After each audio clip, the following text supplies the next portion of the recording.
اعوذ باللہ من الشیطان الرجیم بسم اللہ الرحمن الرحیم رب اشرح لی صدری ویسر لی امری واحلل عقدۃ من لسانی یفقہوا قولی رب یسر ولا تعسر وتمم بالخیر۔ انشاءاللہ آج ہم کریں گے، ہماری سورۃ آل عمران شروع ہو گئی ہے الحمدللہ اللہ کی توفیق سے۔ تیسری سورہ ہے قرآن کی، 4 آیات اس کی ہم لوگ لاسٹ ٹائم کر چکے تھے۔ آج ہم کریں گے آل عمران آیات 5 to 8۔ تو انشاءاللہ اس کا ترجمہ ہم لوگ پہلے دیکھتے ہیں۔ آیا نمبر 5، انا بے شک، اللہ لا نہیں، یخفا مخفی، علیہ یعنی کہ شروع میں نے آپ کو بتایا تھا کہ آئین کے ساتھ جب ہوگا تو پھر اس کے معنی ہو جائیں گے اوپر۔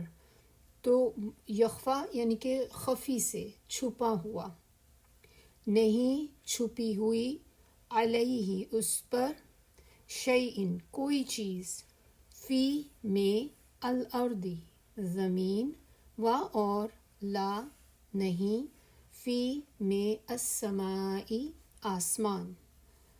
آیا نمبر 6، ہوا وہی ہے، الذی جو، یصورکم مصور کہتے ہیں نا ہم، مصور کیا ہوتا ہے؟ جو آرٹسٹ ہوتا ہے اس کو اردو میں مصور کہتے ہیں۔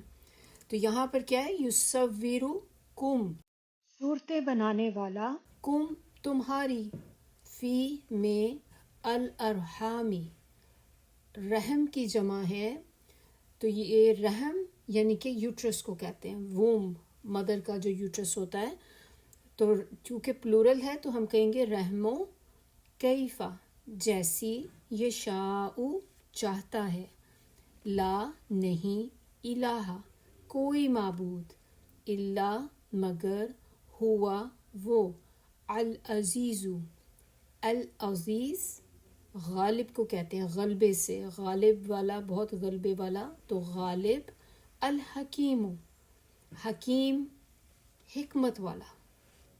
آیا نمبر 7، هو الذی وہ جس نے، انزلہ نازل کی، علیکا علی اوپر، کا تمہارے، الکتاب کتاب، من ہو من سے، ہو اس، آیاتن آیات، محکماتن محکم پکی، اسٹرانگ کلیئر، ہن وہ، امو اصل، الکتابی کتاب ہیں۔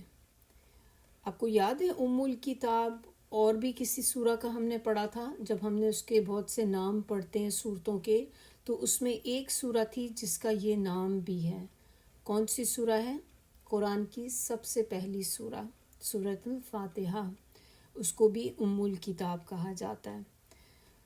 وَأُخَرُ اور بعض یا کچھ، متشابہاتن متشابہہ شبہ جیسے ہو جاتا ہے نا کسی چیز میں انسان کو، تو تھوڑا سا جیسے کلیئر نہیں ہوتی اتنی چیز، ملتی جلتی، اس کا صحیح معنی جو ہوگا وہ یہ ہوگا، ملتی جلتی۔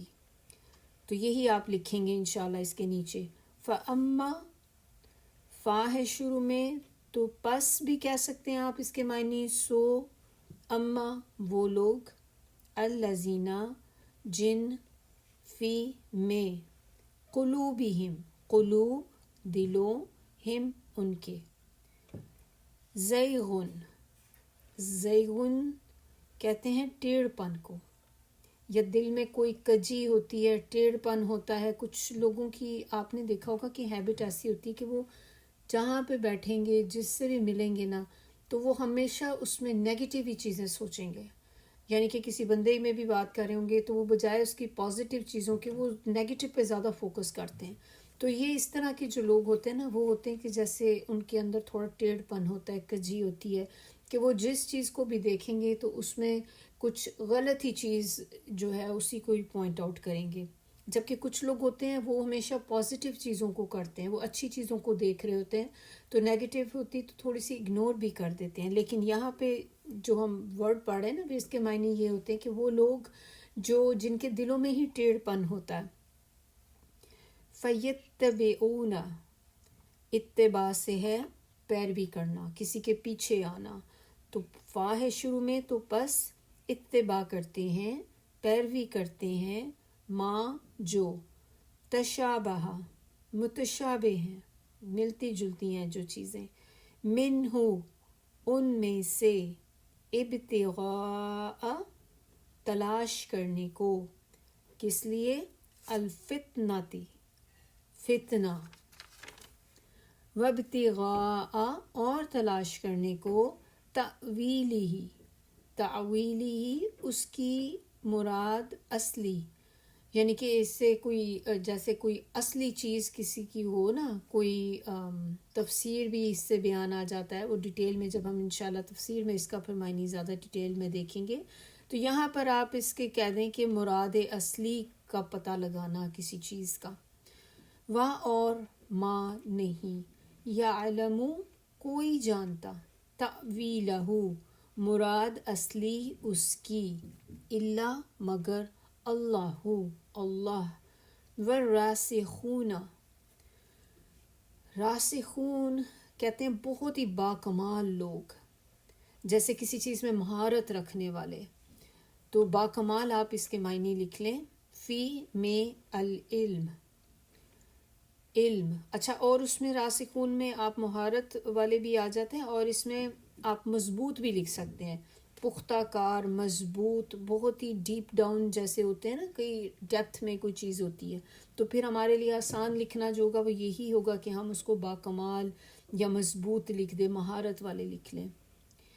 یقولون وہ کہتے ہیں، آمنا ہم ایمان لائے، بھی اس پر، کلن یہ سب، من سے، عندی طرف یا پاس، طرف سے، پاس نہیں، طرف سے، ربنا ہمارے رب کی، وا اور ما نہیں، یذکروا نصیحت قبول کرتے، الا مگر، اولو الالباب اولو کہتے ہیں اہل کو، الالباب جو ہوتا ہے یہ عقل مند کے لیے آتا ہے، جیسے فہم والا بندہ ہوتا ہے نا، کوئی بہت سمجھدار قسم کا بندہ جو معاملے کی ڈیپتھ میں چلا جائے، کہ وہ کوئی بھی بات ہوتی ہے نا تو وہ اندر اس کی ڈیپتھ کو سمجھ جاتے ہیں، عقل والے. تو پھر ہم اس لیے کیا کہیں گے اس کو ہمارے لکھنے میں جو آسان ہوگا کہ عقل والا، دانش مند، اہل دانش، یہ آپ کہہ سکتے ہیں.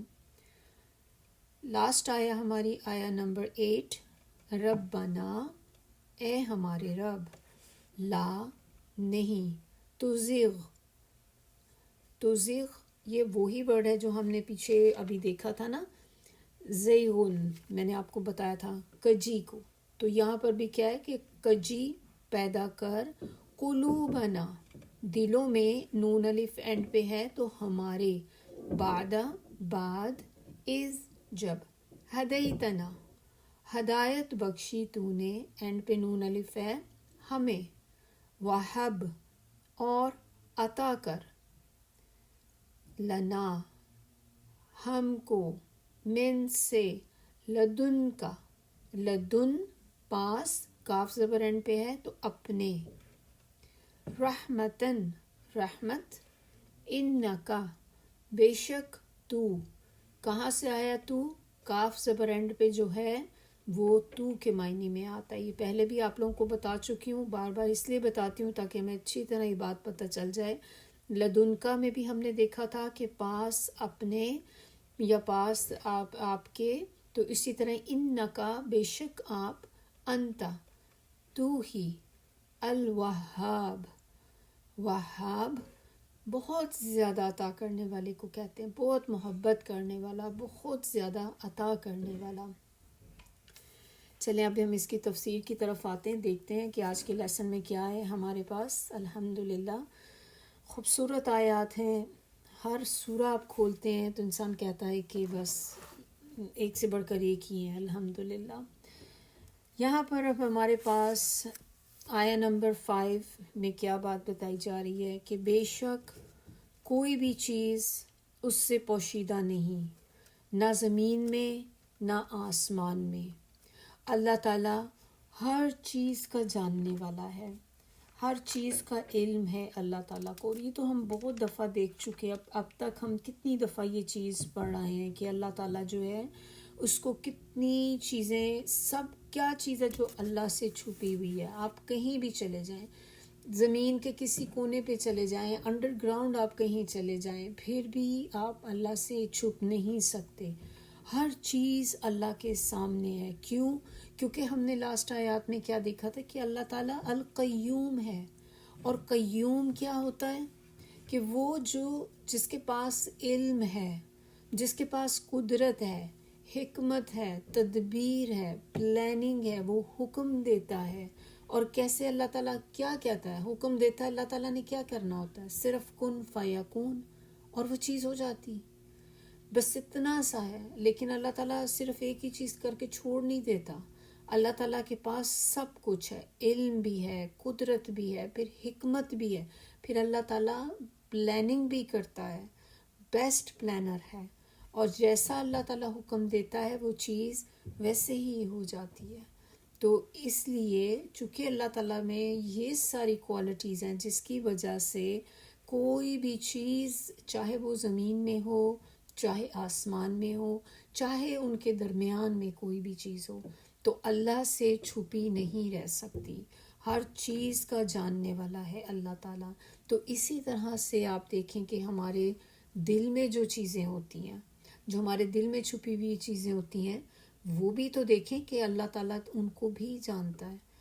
کوئی آپ کے دل کی باتوں کو نہیں جانتا سوائے آپ کے پاس بیٹھا کوئی بھی شخص، چاہے وہ آپ کے ماں باپ ہوں۔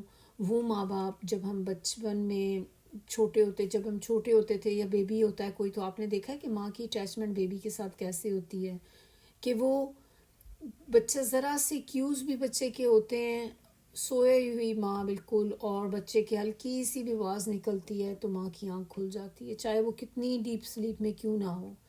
تو آپ اسی سے اندازہ لگا لیں کہ وہ ماں جو اتنی بھی بچے کی باتیں جو ہیں جان جاتی ہے، وہ اس کو بھی نہیں پتہ ہوتا کہ میرے بچے کے دل میں کیا چل رہا ہے۔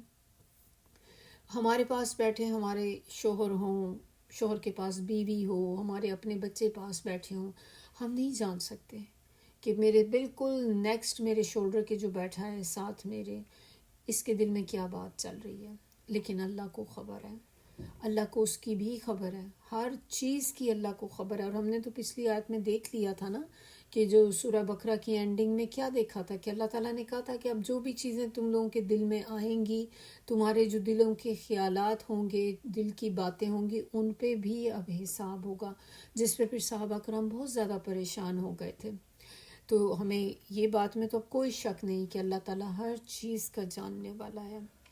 نیکسٹ آیا اس کے بعد ہماری جو ہے وہ آیا نمبر 6، اس میں اب یہاں پہ بتایا جا رہا ہے کہ وہی ہے جو صورتیں بناتا ہے تمہارے ماؤں کے پیٹوں میں جیسی وہ چاہتا ہے، نہیں کوئی عبادت کے لائق سوائے اس غالب اور حکمت والے کے۔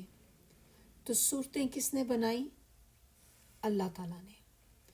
تو اب اس میں ایک بڑی امپورٹنٹ چیز اس کے اندر آتی ہے کہ آپ دیکھیں کہ ہم لوگوں کی ایک ہیبٹ ہوتی ہے، یا بعض لوگوں کی ہوتی ہے، ہم بھی ہوں گے ظاہرہ ان میں شامل، کہ جب ہم کسی کو دیکھتے ہیں تو ہم چہروں پہ بھی بہت کامنٹ کرتے ہیں۔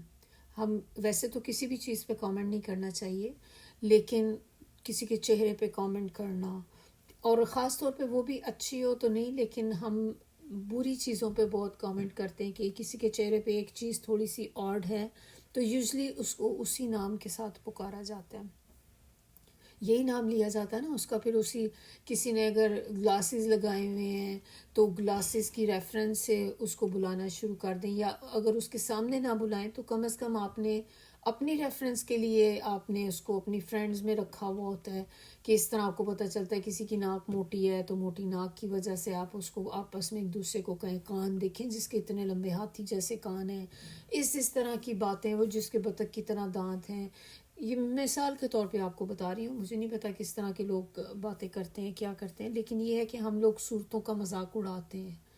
اور جب ہم نے دیکھ لیا اس آیت میں ہمیں کلیئرلی پتہ چل گیا کہ صورتیں کون بناتا ہے، ہمارے فیسز کون ڈیسائیڈ کرتا ہے کہ اس کا چہرہ کیسا ہوگا، اللہ تعالیٰ، اور اللہ کا ہی کام ہے. تو جب ہم کسی کے چہرے پر پوائنٹ آؤٹ کرتے ہیں، کسی کے چہرے پہ کوئی برائی دیکھتے ہیں، کوئی چیز ایسی دیکھتے ہیں جو تھوڑی سی آڈ ہوتی ہے، تو آپ اصل میں کس کا مذاق اڑا رہے ہیں؟ آپ اس بندے کا مذاق نہیں اڑا رہے، آپ اللہ کا مذاق اڑا رہے ہیں.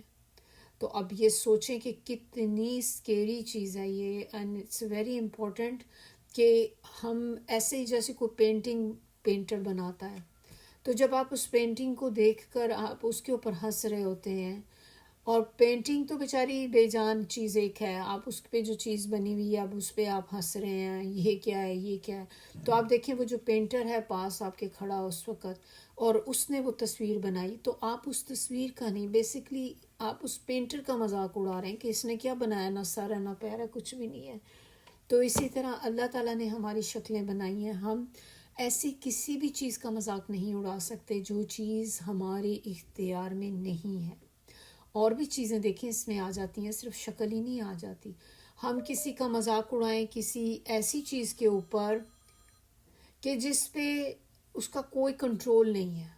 کسی کی آواز پر مذاق اڑانا، آواز پہ ہمارا کنٹرول نہیں ہے، ہر ایک کو اللہ تعالیٰ نے آواز دی ہے ڈیفرنٹ. پھر اسی طرح کسی کی آنکھوں پر کرنا، کسی کے ناک پر کرنا، لپس پہ کرنا، کسی کے ہاتھ پیر پہ کرنا، قد پہ کرنا. ہائٹ پہ بھی بڑے مذاق ہوتے ہیں، ہائٹ پہ ہم لوگ بہت کہتے ہیں کسی کا ہائٹ بہت لمبی ہے، کسی کی بہت چھوٹی ہے. پھر اسی طرح ہماری جو کمپلیکشن ہوتی ہے، کلر ہوتا ہے ہمارا، اسکن کلر، اس پہ بھی آپ دیکھیں کہ کتنا ہم کیسے مذاق اڑاتے ہیں چیزیں دوسروں کے چہروں کا، کہ کتنا کالا سیاہ رنگ ہے اس کا، ہونٹ کتنے موٹے موٹے اس کے ہونٹ ہیں، دانت تو دیکھو کیسے نکلے ہوئے باہر. یہ ساری چیزیں ہم نہیں کر سکتے. ہاں لیکن جو چیزیں اب جیسے انسان ایک اپنی ڈائٹ کا کنٹرول نہیں کرتا، اب اس کا ویٹ اتنا بڑھ گیا ہے کہ وہ آؤٹ آف کنٹرول ہو گیا بندہ، بہت زیادہ اس کی شکل اس سے بھی آپ نے دیکھا نا چینج ہو جاتی ہے، کہ جب ہم لوگ ویٹ گین ہو جائے تو کہاں پتلے ہوتے ہیں، اور پھر ایک اتنا زیادہ ویٹ ہو گیا اب آپ کا، تو اس کے بعد آپ کا باڈی بھی چینج ہو جاتا ہے، آپ کے فیس بھی چینج ہو جاتا ہے.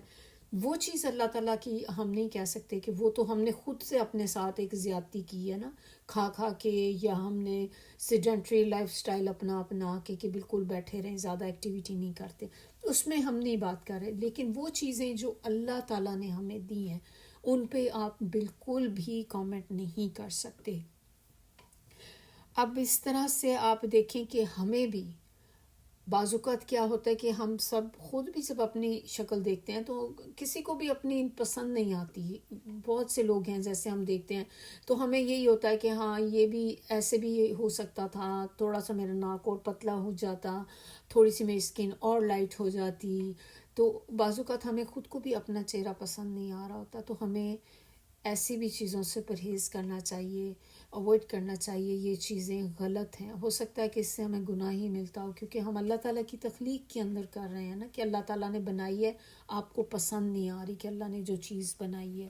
پھر اسی طرح اور ہماری لائف میں کیا چیزیں ایسی ہوتی ہیں، کبھی آپ نے دیکھا ہے کہ کسی کے گھر بچہ ہوتا ہے، کوئی ڈیلیوری ہوتی ہے، اس کے بعد آپ بیبی کو دیکھنے جاتے ہیں، تو کبھی کیا عورتیں کامنٹ کیا کرتی تھیں، اکثر ابھی بھی شاید کرتی ہوں گی، ہو سکتا ہے، مجھے لگتا ہے کہ وقت کے ساتھ تھوڑا سا جب انسان نالج لیتا ہے، علم حاصل کرتا ہے، تو تھوڑی سی چیزیں چینج ہو جاتی ہیں، لیکن شاید اسٹل ابھی بھی مینٹالٹی تو نہیں بدلتی اتنی. تو ابھی بھی ہو سکتا ہے کہ اس طرح کی چیزیں ہوتی ہوں کہ جب بچے کو دیکھتے ہیں تو بچے کو دیکھ کر ضرور لوگ کامنٹ کر رہے ہوتے ہیں. تو سم ٹائم ایسے بھی کامنٹ آپ نے سنے ہوں گے کہ جب لوگ کہتے ہیں نا کہ دیکھو بھئی یہ بچی کس پہ چلی گئی ہے، کہ تم بھی خوبصورت ہو، تمہارے ہسبینڈ بھی اچھے ہیں، تو بچہ کس پہ چلا گیا، اس قسم کی باتیں. تو اب یہ بات کتنی غلط بات ہے نا، کہ بچہ، اب یہاں پہ ہم نے دیکھا کہ اللہ تعالیٰ ماؤں کے پیٹوں کے اندر ہی بنا دیتا ہے، تو ماں کو تو خود بھی نہیں پتا کہ اس کا بچہ کس شکل کا ہوگا.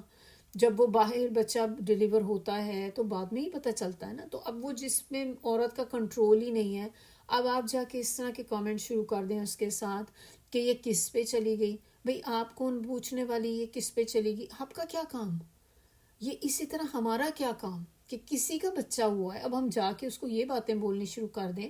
بھئی ہم کون، خام خواہ میں کہ اٹھ کے آپ دوسرے کو بولیں کہ یہ کس پہ گیا کس پہ نہیں گیا، ماں باپ کا دل بھی آپ خراب کریں. اللہ تعالیٰ نے اولاد دی ہے، اولاد ہونا ہی کتنی بڑی نعمت کی بات ہے. تو اللہ تعالیٰ جن کو اولاد دیتا ہے یہ بہت بڑی نعمت ہے، اور اس طرح کی ناشکریاں نہیں کرنی چاہیے. تو یہ چیزیں آئندہ اگر ہم بھی ان لوگوں میں سے ہیں جو ایسی بات کر بیٹھتے ہیں تو آج کے بعد ہم نے ایسی کوئی بات نہیں کرنی. کیونکہ ہم نے یہ آیت پڑھ لی ہے، اب ہمیں پتہ چل گیا ہے کہ اللہ تعالیٰ ہی ہے شکلوں کا بنانے والا، تو ہم نے ایسی کسی بھی چیز کا مذاق نہیں اڑانا. اور ایک اور بھی ایک سچویشن ہوتی ہے جس میں بہت زیادہ ایسی چیزیں نوٹ کی جاتی ہیں. وہ جب آپ نے دیکھا ہے کہ جب رشتے کے لیے لوگ جاتے ہیں کبھی بھی، خاص طور پہ لڑکے والوں کی طرف سے تو بہت زیادہ ہوتا ہے کہ وہ لڑکی کا رشتہ دیکھنے جاتے ہیں تو آپ لڑکی کو سر سے پیر تک دیکھ رہے ہوتے ہیں، ایسے جیسے آپ کوئی جانور خریدنے جا رہے ہوتے ہیں. اس کی ایک ایک چیز نوٹ کر رہے ہوتے ہیں کہ اس کے کان کیسے ہیں، اس کا ناک کیسا ہے، اس کی آنکھیں کیسی ہیں، قد کیسا ہے، جسم کیسا ہے، اسمائل کیسی ہے.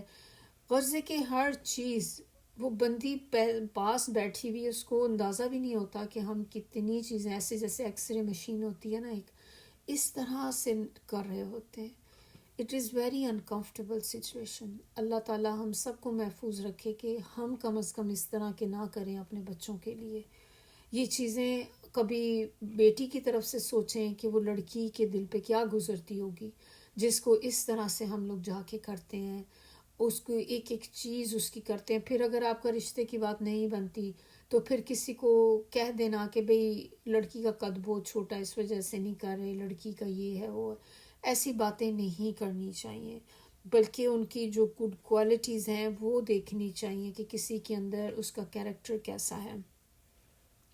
تو کبھی بھی یہ چیزیں پھر آپ چلیں منہ پہ نہیں کہتے اس کے، لیکن جب ہم گھر آ جاتے ہیں تو گھر آ کے بھی تو ڈسکس ہو رہا ہوتا ہے نا، یہی چیزیں ڈسکس ہو رہی ہوتی ہیں کہ اس کا ناک کیسا تھا، اس کا یہ کیسا تھا، اس کا وہ کیسا تھا. ساری چیزیں بیٹھ کے ایک چیز اس کی جو ہے وہ خاندان والے پوری فیملی والے مل کے بیٹھ کے بات کر رہے ہوتے ہیں. تو اب کیا فرق پڑتا ہے اس سے ویسے اگر کوئی بندہ خوبصورت ہے یا نہیں ہے؟ اینڈ ریزلٹ ہمارا کیا ہونا ہے؟ ہم سب کی ایک آخر میں کوشش کیا ہوتی ہے اس دنیا میں، ہم نیک اعمال کرتے ہیں، نیکیاں اکٹھی کرتے ہیں، کچھ بھی کرتے ہیں تو آخر کس لیے کر رہے ہیں؟ اس لیے تاکہ ہم لوگ جنت میں چلے جائیں، اللہ تعالیٰ ہمیں قیامت کے دن معاف فرما دے، ہم جہنم سے بچ جائیں.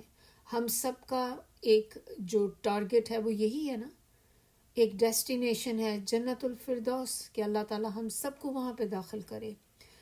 تو یہ چہرے کی خوبصورتی یا چہرے کی بدصورتی، ان سے انسان جنت یا جہنم میں نہیں جائے گا. جنت یا جہنم میں اگر ہم جائیں گے تو ہم اپنے اعمال کی وجہ سے، اپنے اعمال سے بھی زیادہ، یہ تو ایک بات کہنے کی حد تک میں نے کہی، ورنہ حدیث سے ہمیں کیا بات پتہ چلتی ہے کہ نبی صلی اللہ علیہ وسلم نے کہا کہ جنت میں ہم اللہ کی رحمت کے ساتھ جائیں گے.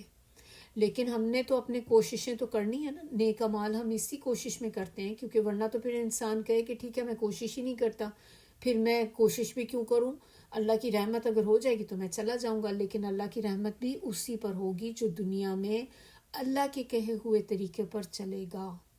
جس نے دنیا میں اللہ کا کہنا نہیں مانا تو آپ خود سوچیں کہ اللہ تعالیٰ اس پہ اپنی رحمت کیوں کریں گے؟ ہم دنیا میں گناہ کرتے رہے اور ہم اس امید پہ بیٹھ جائیں کہ اللہ تعالیٰ ہم پہ اپنی رحمت کرے گا کیونکہ I am born Muslim. We take it for granted کہ بس اب میں تو چونکہ بورن مسلم ہوں تو اللہ تعالیٰ غفور الرحیم ہے اور اللہ کی رحمت اللہ تعالیٰ کرے گا تو ہم جنت میں چلے جائیں گے. آپ کو جنت کے لیے ورک کرنا پڑے گا، اپنی کوشش کرنی پڑے گی جتنی ہم میکسیمم کر سکتے ہیں، پھر باقی کا ہم اللہ پہ چھوڑ دیں گے کیونکہ اللہ تعالیٰ بھی تو دیکھے گا نا کہ بندے نے کتنی کوششیں کی ہیں اس دنیا میں. تو یہ چہروں کا کرائٹیریا جو ہے خوبصورتی کا، یہ آپ کو جنت جہنم میں لے کے نہیں جانے والا، یہ صرف دنیاوی چیز ہے جس کے پیچھے ہم بھاگ رہے ہوتے ہیں. اللہ تعالیٰ یہ نہیں دیکھے گا کہ کس کی اسکن جو ہے وہ کتنی فیئر ہے، کس کی اسکن کتنی اسموتھ ہے، کتنی اس کی جو فلالیس اسکن ہے، یہ تو نہیں اللہ تعالیٰ دیکھے گا نا، جس کے پیچھے ہم پاگل ہو جاتے ہیں. ایسی ایسی کریمیں استعمال کریں گے چہرے کے اوپر ٹریٹمنٹس کروا رہے ہیں تاکہ ہم خوبصورت ہو جائیں. ہو بھی جائیں گے تو کیا ہوگا؟ جنت میں تو نہیں چلے جائیں گے نا. جتنی محنت ہم اپنے چہروں کو سنوارنے میں کر دیتے ہیں، جتنا ٹائم ہم لگاتے ہیں، اتنا ٹائم اگر ہم جنت کی کوشش کے لیے کر لیں تو واقعی اللہ تعالیٰ ہم سے راضی ہو جائے. اب اسی طرح اللہ تعالیٰ ہم سے یہ نہیں پوچھے گا کہ تمہارا کلر کیسا تھا، کیونکہ کہتے ہیں نا کہ یہ بھی ایک حدیث ہے، مفہوم آپ کو بس بتا رہی ہوں اس کا، کہ اللہ تعالیٰ کسی کی شکل نہیں دیکھتا، اللہ تعالیٰ اس کا دل دیکھتا ہے. دل میں کیا ہوتا ہے؟ انسان کی نیت ہوتی ہے. تو اللہ تعالیٰ آپ کی نیت کو دیکھتے ہیں. اللہ تعالیٰ یہ نہیں دیکھ رہا ہوتا کہ یہ کتنی خوبصورت بندی ہے اور ہے بھی اتنی خوبصورت اور میرے لیے اتنی محنت کر رہی ہے، اس کو تو ایکسٹرا کریڈٹ ملنا چاہیے کہ ایک تو خوبصورت ہے اوپر سے نیک اعمال کر رہی ہے. ایسا نہیں ہوتا. تو اللہ تعالیٰ کسی کی شکل نہیں دیکھتا. اللہ تعالیٰ صرف وہ اعمال کو دیکھتا ہے جو آپ آگے بھیجتے ہیں. آگے کے اکاؤنٹ میں وہ اعمال ہیں جو اللہ تعالیٰ دیکھتا ہے کہ کس نیت سے کیے تھے، کس طرح سے کیے تھے، اس وقت کیا اس کی انٹینشن تھی، دکھاوا تھا یا خالص میرے لیے کیے تھے. یہ وہ چیزیں ہیں جو اللہ تعالیٰ دیکھتے ہیں. پھر اللہ تعالیٰ ہم سے کیا پوچھیں گے؟ اللہ تعالیٰ ہم سے یہ نہیں پوچھیں گے کہ تم نے اپنی خوبصورتی کو بڑھانے کے لیے کیا کیا کچھ کیا ہے. اللہ تعالیٰ آپ سے پوچھیں گے کہ تمہیں میں نے اتنی خوبصورت آنکھیں دی تھیں تو تم نے ان آنکھوں سے کیا کچھ دیکھا، اچھی چیزیں دیکھیں، قرآن پڑھا یا تم نے کوئی خراب قسم کا مٹیریل پڑھا. تم نے ان آنکھوں سے کوئی اچھی چیز قرآن کو ریڈ کر سکتی تھی اور یا تم نے کوئی خراب قسم کی چیزیں واچ کی، کوئی بیڈ ویب سائٹس آپ نے ایسی دیکھ لیں. آنکھیں ہی ہیں نا، آپ کچھ بھی دیکھ سکتے ہیں، اس سے کوئی آپ کو روک تھوڑی رہا ہے. آپ کا جو دل چاہتا ہے آپ واچ کرتے ہیں.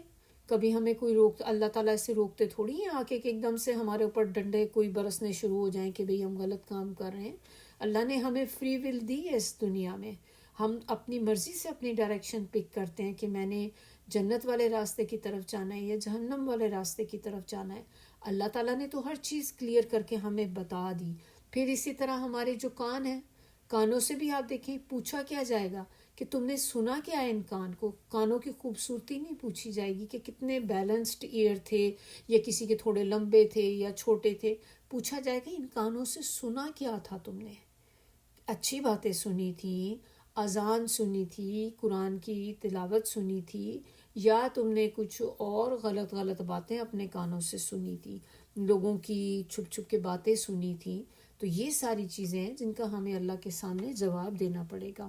اب اگر ہم اسی طرح لے لیں تو آپ کو پتہ ہے کہ ہم نے اپنی جز 30 میں بھی پڑھا تھا، تو آپ کو نام کچھ یاد ہوں گے. ایک ابو لہب ہم نے پڑھا تھا، تبت یدا سورہ بھی ہے جو. تو ابو لہب جو تھا، اور ایک اور بندہ بھی ہے عبداللہ بن ابئی، جس کو کہتے ہیں کہ یہ جو منافقوں کا سردار تھا. یہ دونوں لوگ بہت خوبصورت تھے. اتنے کہتے ہیں ان کا رنگ سرخ سفید ہوتا تھا، اور ابو لہب تو جو تھا ایسے سرخ اس کی گالیں ہوتی تھی جس کی وجہ سے پھر اس کا یہ نام پڑ گیا تھا، ورنہ اس کا اصل نام جو تھا وہ ابو لہب نہیں تھا. یہ اور اس کی آنکھیں بھی بہت بڑی بڑی تھیں. ان کے کمپیریزن میں ایک حضرت بلال تھے، وہ آپ سب کو پتہ ہوگا، جو ایک غلام تھے اور پھر اذان دیا کرتے تھے. نبی صلی اللہ علیہ وسلم کو بہت محبت تھی ان سے. اور وہ کیا تھے؟ حضرت بلال جو تھے وہ حبشی تھے. اور حبشی کا مطلب پھر ہمیں پتہ ہے کہ جیسے کوئی ہم لوگ بھی کہتے ہیں افریقہ وغیرہ سے ہوں یا کوئی ایسے کانٹیننٹ سے جہاں کے لوگ ہوتے ہیں وہ ڈارک سکن ہوتی ہے ان کی. تو وہ حبشی تھے تو کلر ان کا بہت زیادہ ڈارک تھا. اور اسی طرح وہ ظاہر ہے وہ پھر جب ڈارک تھے تو خوبصورت بھی نہیں تھے بالکل. ان کے لپس جو تھے بہت موٹے موٹے لپس تھے، آنکھیں چھوٹی چھوٹی تھیں. تو لیکن اب آپ ان دونوں کو دیکھیں، تینوں کو بلکہ دیکھیں، ایک ابو لہب اور ایک عبداللہ بن ابئی، وہ دونوں تو بہت خوبصورت تھے. اب حضرت بلال جو تھے وہ ان کی طرح خوبصورت نہیں تھے. تو کون اللہ کے سامنے زیادہ پسندیدہ تھا؟ کیا ابو لہب پسندیدہ تھا، عبداللہ بن ابئی پسندیدہ تھا، یا حضرت بلال تھے؟ تو ڈیفینیٹلی حضرت بلال تھے. حضرت بلال کے بارے میں تو ایک دفعہ آپ صلی اللہ علیہ وسلم نے فرمایا، انہوں نے کہا، حضرت بلال سے پوچھا کہ بلال تم کیا کرتے ہو؟ کون سا عمل ہے جو تم کرتے ہو؟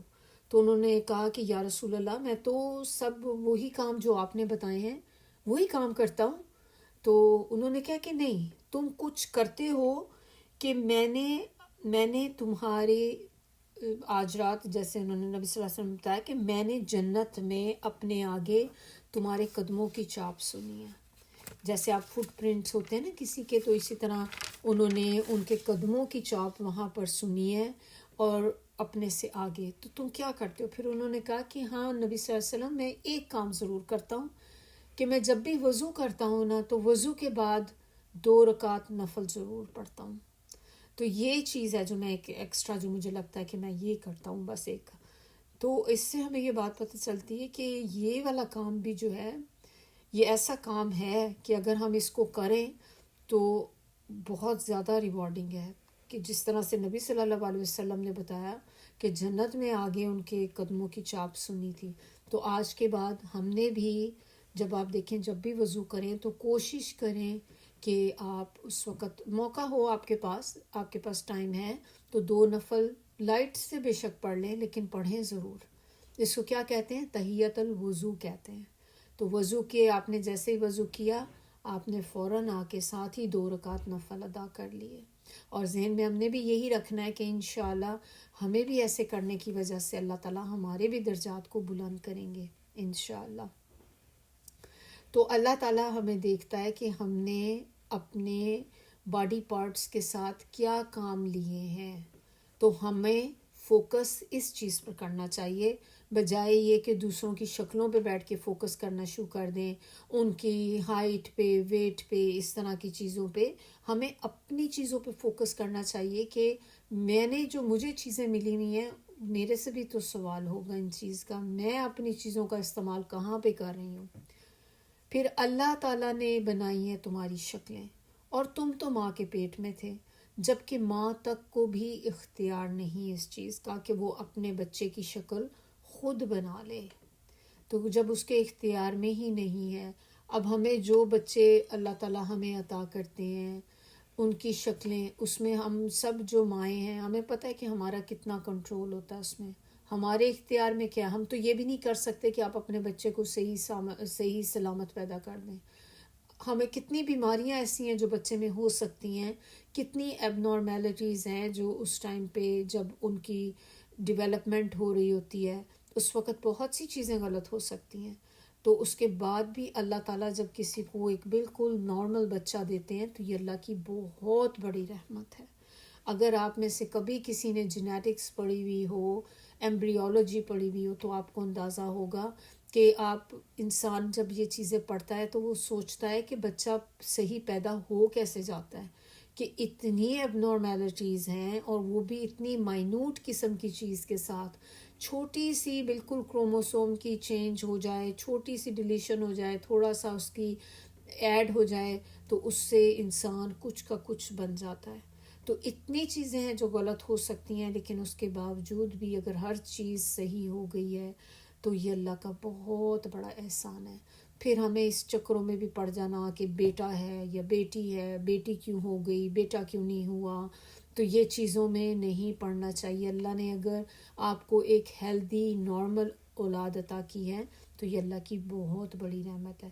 پھر اس کے بعد اللہ تعالیٰ کیا کہہ رہے ہیں کہ کوئی معبود نہیں اس کے سوا، کہ عبادت کے لائق کوئی ہے ہی نہیں.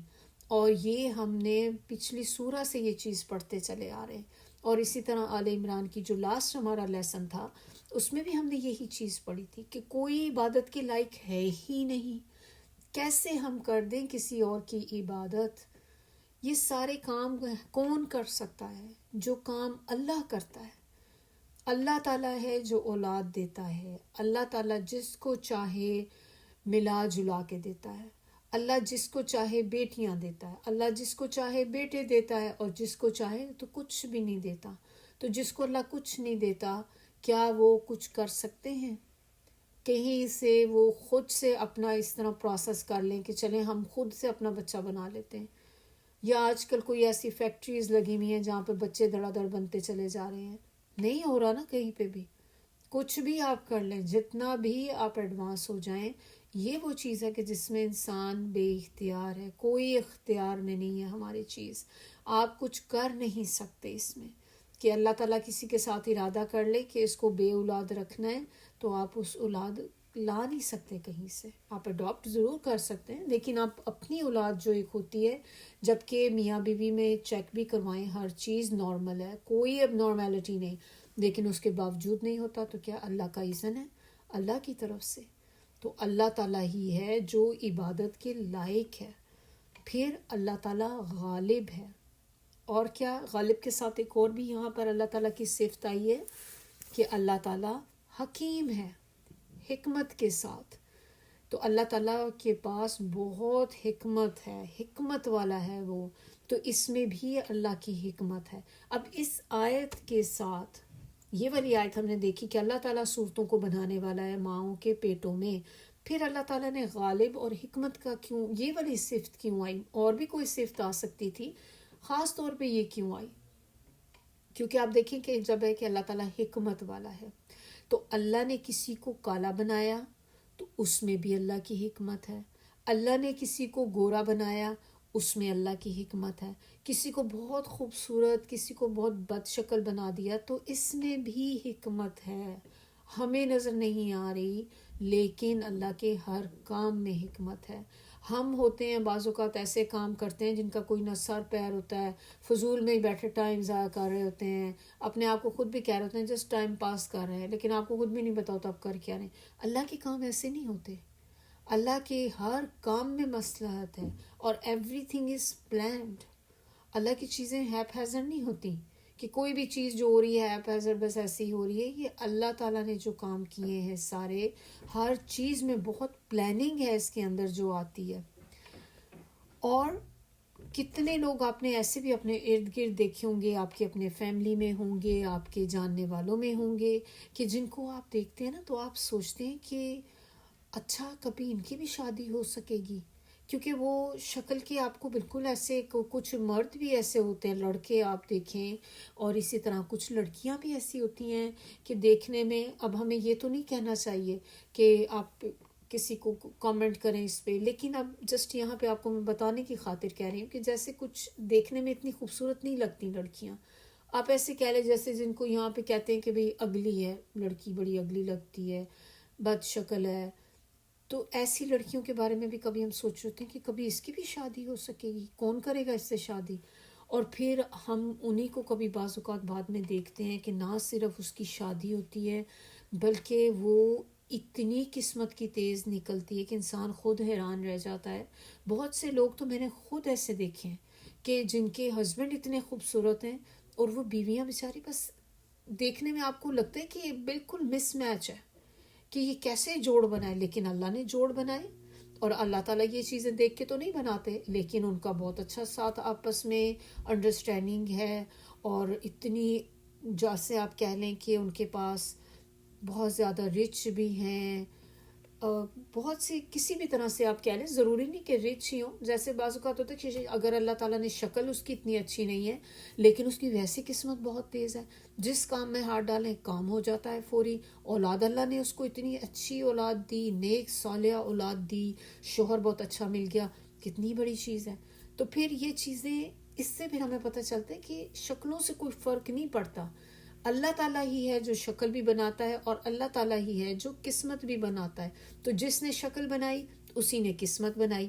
تو پھر گلہ نہ کریں اس چیز کا کہ میرا قد اتنا کیوں ہے. بعض اوقات ہم اپنے بچوں کو بھی کہہ رہے ہوتے ہیں یا دوسروں کے بچوں میں دیکھتے ہیں, اپنے آپ کو کر رہے ہوتے ہیں میرا قد اتنا چھوٹا کیوں ہے, میرا قد تھوڑا لمبا ہو جاتا, میرے ہاتھ پیر ایسے ہو جاتے, میری ناک ایسی ہو جاتی, میرا رنگ تھوڑا سا وائٹ ہوتا, کتنا اچھا ہوتا.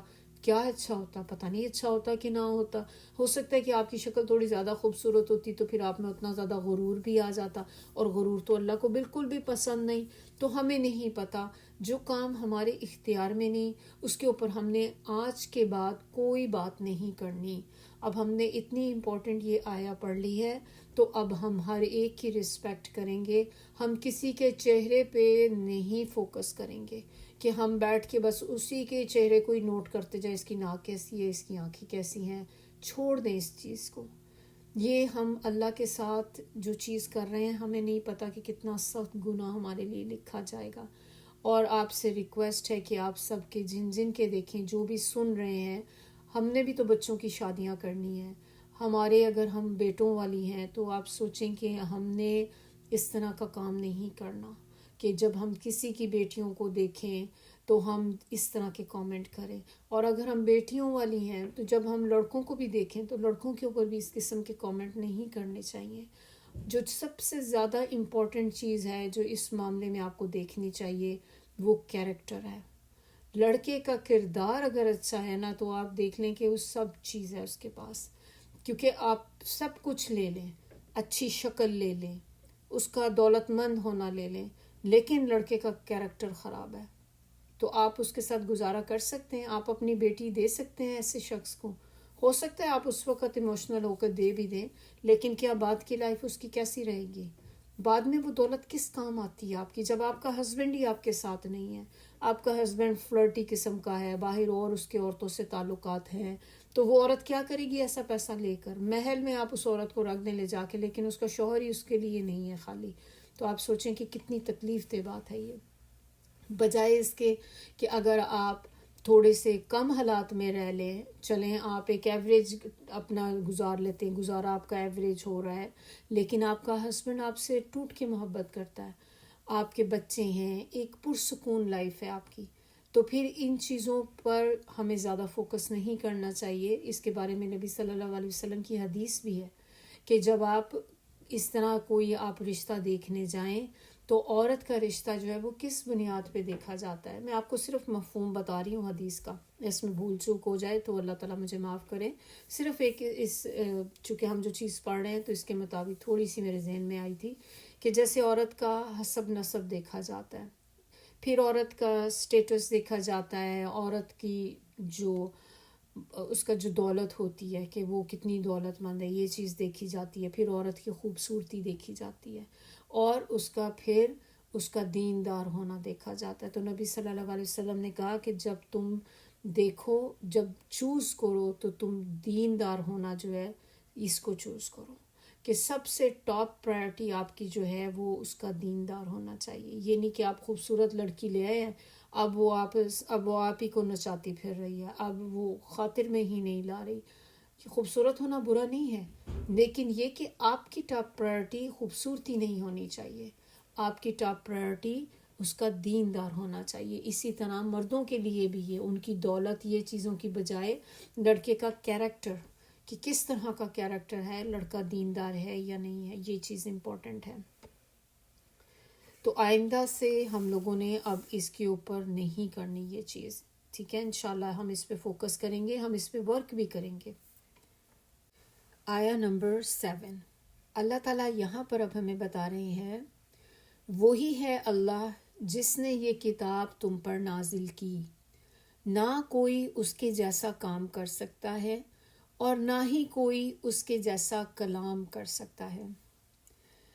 پچھلی آیت ہم نے دیکھی، اس میں ہم نے ابھی جو ہم نے پچھلی آیت دیکھی آیت نمبر 6، تو اس میں کس چیز کی بات ہو رہی تھی؟ اس میں ہم نے دیکھی اللہ تعالیٰ بتا رہے تھے تخلیق کا ذکر تھا کہ اللہ تعالیٰ نے صورتوں کا ذکر کیا کہ اللہ تعالیٰ نے صورتیں بنائی، تو یعنی کہ اللہ تعالیٰ اپنی تخلیق کی بات کر رہے تھے. اب اس آیت میں قرآن کا ذکر آ گیا. قرآن کا ذکر کیوں فوری بعد آ گیا اس کے؟ کہ اللہ تعالیٰ نے کتاب نازل کی. پہلے اللہ تعالیٰ نے کہا کہ اللہ تعالیٰ نے تمہاری صورتیں بنائی تمہارے ماؤں کے پیٹوں میں، اب کہا کہ یہ کتاب اللہ نے نازل کی ہے اور وہی ہے جس نے یہ کتاب کو نازل کیا ہے. تو یہ اس لیے تاکہ ہم یہ جان جائیں کہ اللہ نے جو تخلیق کی ہے ہماری، تو اس کا ایک مقصد ہے. ہمیں اللہ نے پیدا کیا تو ایک مقصد کے تحت پیدا کیا، اور وہ مقصد کیا ہے کہ اللہ تعالیٰ نے ہمیں اپنی عبادت کے لیے پیدا کیا. اللہ تعالیٰ نے ہمیں اپنی منمانیاں کرنے کے لیے پیدا نہیں کیا. اور اللہ تعالیٰ کہتے ہیں اس چیز کو کہ میں نے جنوں اور انسانوں کو اس لیے پیدا کیا کہ وہ میری عبادت کریں. تو اب یہ جو اللہ تعالیٰ نے ہمیں سارا بتایا کہ تمہیں خوبصورتی بھی دی، سارا کچھ دیا، یہ تو میری طرف سے اللہ کی ڈسٹریبیوشن ہے. اللہ تعالیٰ جس کو جو چاہے عطا کرے. کسی کو رزق بھی آپ دیکھیں اللہ تعالیٰ اپنی مرضی سے دیتے ہیں، کسی کو کم دیتے ہیں، کسی کو زیادہ دیتے ہیں، کیونکہ اللہ کی حکمت ہے. اسی طرح خوبصورتی بھی ہے. تو ہمیں اللہ تعالیٰ نے اس لیے پیدا نہیں کیا کہ ہم جا کے بیوٹی شوز میں حصہ لینا شروع کر دیں کہ میں خوبصورت ہوں تو اب میں تو کوئی ماڈل ہی بنوں گی، میں تو اب یہ کروں گی. نہیں، آپ کو چاہے کوئی خوبصورت ہے یا بدصورت ہے، ہم سب کی پیدائش کا مقصد جو ہے وہ یہی ہے کہ ہم نے اللہ کی عبادت کرنی ہے. تم تب تک اللہ کے بندے بن نہیں سکتے جب تک تم قرآن کی طرف توجہ نہ کرو. شکل صورت اللہ کی طرف سے ہے، اللہ جیسی چاہتا ہے بناتا ہے، اور اعمال وہ تمہاری ذمہ داری ہے. کہ اعمال تو انسان خود کرتا ہے نا، شکل پہ ہمارا کنٹرول نہیں ہے، لیکن اعمال کے اوپر ہمارا کنٹرول ہے کہ ہم کس طرح کے اعمال کر رہے ہیں. ہم چاہے تو اچھے کریں، چاہے تو برے کریں، ہمارا کنٹرول دنیا تک ہی ہے. ہم اس دنیا میں تو بڑے ہم باس بنے پھرتے ہیں نا کہ میری مرضی، میرا جسم، میری مرضی، میں جو مرضی کروں، میں جہاں مرضی جاؤں، میں جیسے مرضی کروں، میں جو مرضی کپڑے پہنوں، آپ کون مجھے کہنے والے. ہم ہر ایک کو یہی کہتے ہیں نا کہ ٹھیک ہے، میں میرا باڈی ہے، میں جیسے مرضی کروں، آپ کو کیا پرابلم ہے، میں کور کر کے چلوں یا میں ایکسپوز کر کے چلوں. تو لیکن ایسا نہیں ہوتا. ہمیں اللہ تعالیٰ کے حکموں پر چلنا پڑے گا اگر آپ چاہتے ہیں کہ قیامت میں آپ کا انجام اچھا ہو. لیکن اگر آپ کو اس کی کوئی پرواہ نہیں ہے تو آپ کو کوئی روک نہیں رہا، آپ جو مرضی کریں. اگر آپ کو اس چیز کی پرواہ نہیں ہے کہ میں جنت میں جاؤں یا جہنم میں جاؤں، کوئی بات نہیں، دیکھا جائے گا. جب میں اس جگہ پہ پہنچوں گی تو جو بھی ہوگا دیکھا جائے گا. میں نے بہرحال دنیا میں تو میں نے انجوائے کرنا ہے. ایسا نہیں ہو سکتا کہ میں دنیا میں اب ایک ہی زندگی ہوتی ہے میں اس کو بھی انجوائے نہ کروں. نہیں بھی، میں تو یہاں پہ انجوائے کروں گی. تو پھر ٹھیک ہے، اگر آپ کو آگے کی پرواہ نہیں تو آپ جو مرضی کریں. پھر اللہ تعالیٰ روک تھوڑی رہے ہیں. اللہ تعالیٰ صرف بتاتے ہیں نا ہمیں، بس آپ کو یہ کہہ دیتے ہیں کہ یہ کام آپ کرو یا نہ کرو، آگے آپ کی مرضی. اور ہم لوگ جو ہیں، ہم نے بالکل ہی اس چیز کو جو ہے وہ ایک طرح سے الٹ دیا اس بات کو نا، کہ جیسے ہم کہتے ہیں کہ شکلیں تو اللہ تعالیٰ نے بنائی ہیں، اعمال ہمارے اپنے ہوتے ہیں. تو ہم نے اب آج کل کے دنیا میں ہم دیکھیں، آج کل کے دور میں ٹائم پیریڈ میں ہم کیا کر رہے ہوتے ہیں کہ ہم کہتے ہیں کہ یہ بیوٹی جو ہے یہ میری ذمہ داری ہے، مجھے بس اپنے آپ کو بیوٹیفائی کرنا ہے. آپ پارلرس پہ جا رہے ہیں، چہرے پہ ٹریٹمنٹ کرا رہے ہیں، ایک کے بعد دوسری، دوسرے کے بعد تیسری. بس ہمارا مین فوکس اسی چیز پہ. جیسے تھوڑا سا آپ پہ بڑھاپا آنا شروع ہو جاتا ہے، اولڈ ایج کے آپ دیکھتے ہیں سائنز آنے شروع ہو گئے، اسی وقت آپ سٹارٹ ہو جاتے ہیں بس کچھ نہ کچھ کرنا ہے، مجھے تو اپنے آپ کو خوبصورت بنانا ہے، میں نے بوڑھا نہیں ہونا. اور اعمال جو ہیں وہ اللہ جانے، اللہ جانے. اللہ تعالیٰ ویسے بھی بخشنے والا ہے، غفور الرحیم ہے، تو اللہ تعالیٰ معاف کر دے گا. تو ہمارے اندر یہ بھی شیطان نے جو ایک کانسیپٹ ڈالا ہوا ہے نا کہ اللہ تعالیٰ غفور الرحیم ہے، تو کوئی بات نہیں، تم گناہ کر لو، بعد میں معافی مانگ لینا، اللہ معاف کر دے گا. یہ غلط نہیں ہے چیز ایک طرح سے کہ اللہ تعالیٰ غفور الرحیم تو ہے، ڈیفینیٹلی اللہ تعالیٰ ہے. لیکن ایسے تھوڑی ہوگا کہ آپ گناہ پہ گناہ کرتے چلے جائیں اور اللہ تعالیٰ آپ کو بخشتا چلا جائے، معاف کرتا جائے. ایسے نہیں ہوتا. ایک آدھ دفعہ کوئی غلطی ہو جاتی ہے اور انسان اس پہ شرمندہ ہوتا ہے، اللہ سے معافی مانگتا ہے تو اللہ تعالیٰ معاف کر دیتے ہیں. لیکن وہی کام آپ ایز اے ہیبٹ کرتے رہتے ہیں. آپ کو پتہ ہے ایک دفعہ کیا ہے، ٹھیک ہے معافی مانگ لوں گا، فوری معافی مانگ لی، پھر آپ نے وہ کام کر دیا. آپ کی نیت نہیں ہوتی کہ آپ نے اس کام کو سٹاپ کرنا ہے، اس گناہ سے باز رہنا ہے. اگر آپ کی یہ نیت ہی نہیں ہے تو پھر آپ دیکھیں کہ وہ پھر اللہ تعالیٰ ایسے شخص کی معافی توبہ قبول نہیں ہوتی. کہ آپ کو پتہ ہے کہ میں نے ہر دفعہ کرتا جاؤں گا، معافی مانگتا جاؤں گا، لیکن آپ کی نیت اس چیز کو ختم کرنے کی نہیں ہے. اور ہمیں اپنے اعمال کی فکر کرنی چاہیے اس کتاب کی روشنی میں. اللہ تعالیٰ نے یہ کتاب ہمارے لیے ایک ہدایت کا ذریعہ جو دی ہے اللہ نے کتاب، تو ہم نے اس کتاب کے سامنے رکھ کر ہم نے دیکھنا ہے کہ کون سا ایسا راستہ ہے جس پہ میں چلوں تو میں اللہ کی رحمت کی مستحق ہو سکتی ہوں، کہ اللہ تعالیٰ جو ہے مجھ سے محبت کریں گے، اللہ تعالیٰ مجھے بھی جنت میں جگہ دیں گے. تو ہمیں اس کتاب سے یہ ساری چیزیں جو ہیں وہ پتہ چلتی ہیں. اس کا سب سے پہلے ہی تو آپ دیکھ لیں، ہم نے پہلی جو سورہ پڑھی تھی سورہ فاتحہ میں ہی ہمیں پتہ چل جاتا ہے جب ہم اللہ تعالیٰ سے مانگ رہے ہوتے ہیں صراط مستقیم کہ اللہ تعالیٰ ہمیں ان لوگوں کا راستہ دینا جن پہ آپ نے اپنی نعمتیں جو تھیں نازل کی تھیں، ان پہ نہیں، ان لوگوں کا راستے پہ نہ چلا دینا اللہ تعالیٰ جن پر آپ غضبناک ہوئے تھے۔ تو یہ تو ہمیں پہلی اسی سے ہی پتہ چل گیا نا کہ ہم اللہ تعالیٰ سے ہمیں اس کتاب کے ذریعے پتہ چلتی ہیں چیزیں کہ کون سی صحیح ڈائریکشن ہے۔ اب اس بک کے اندر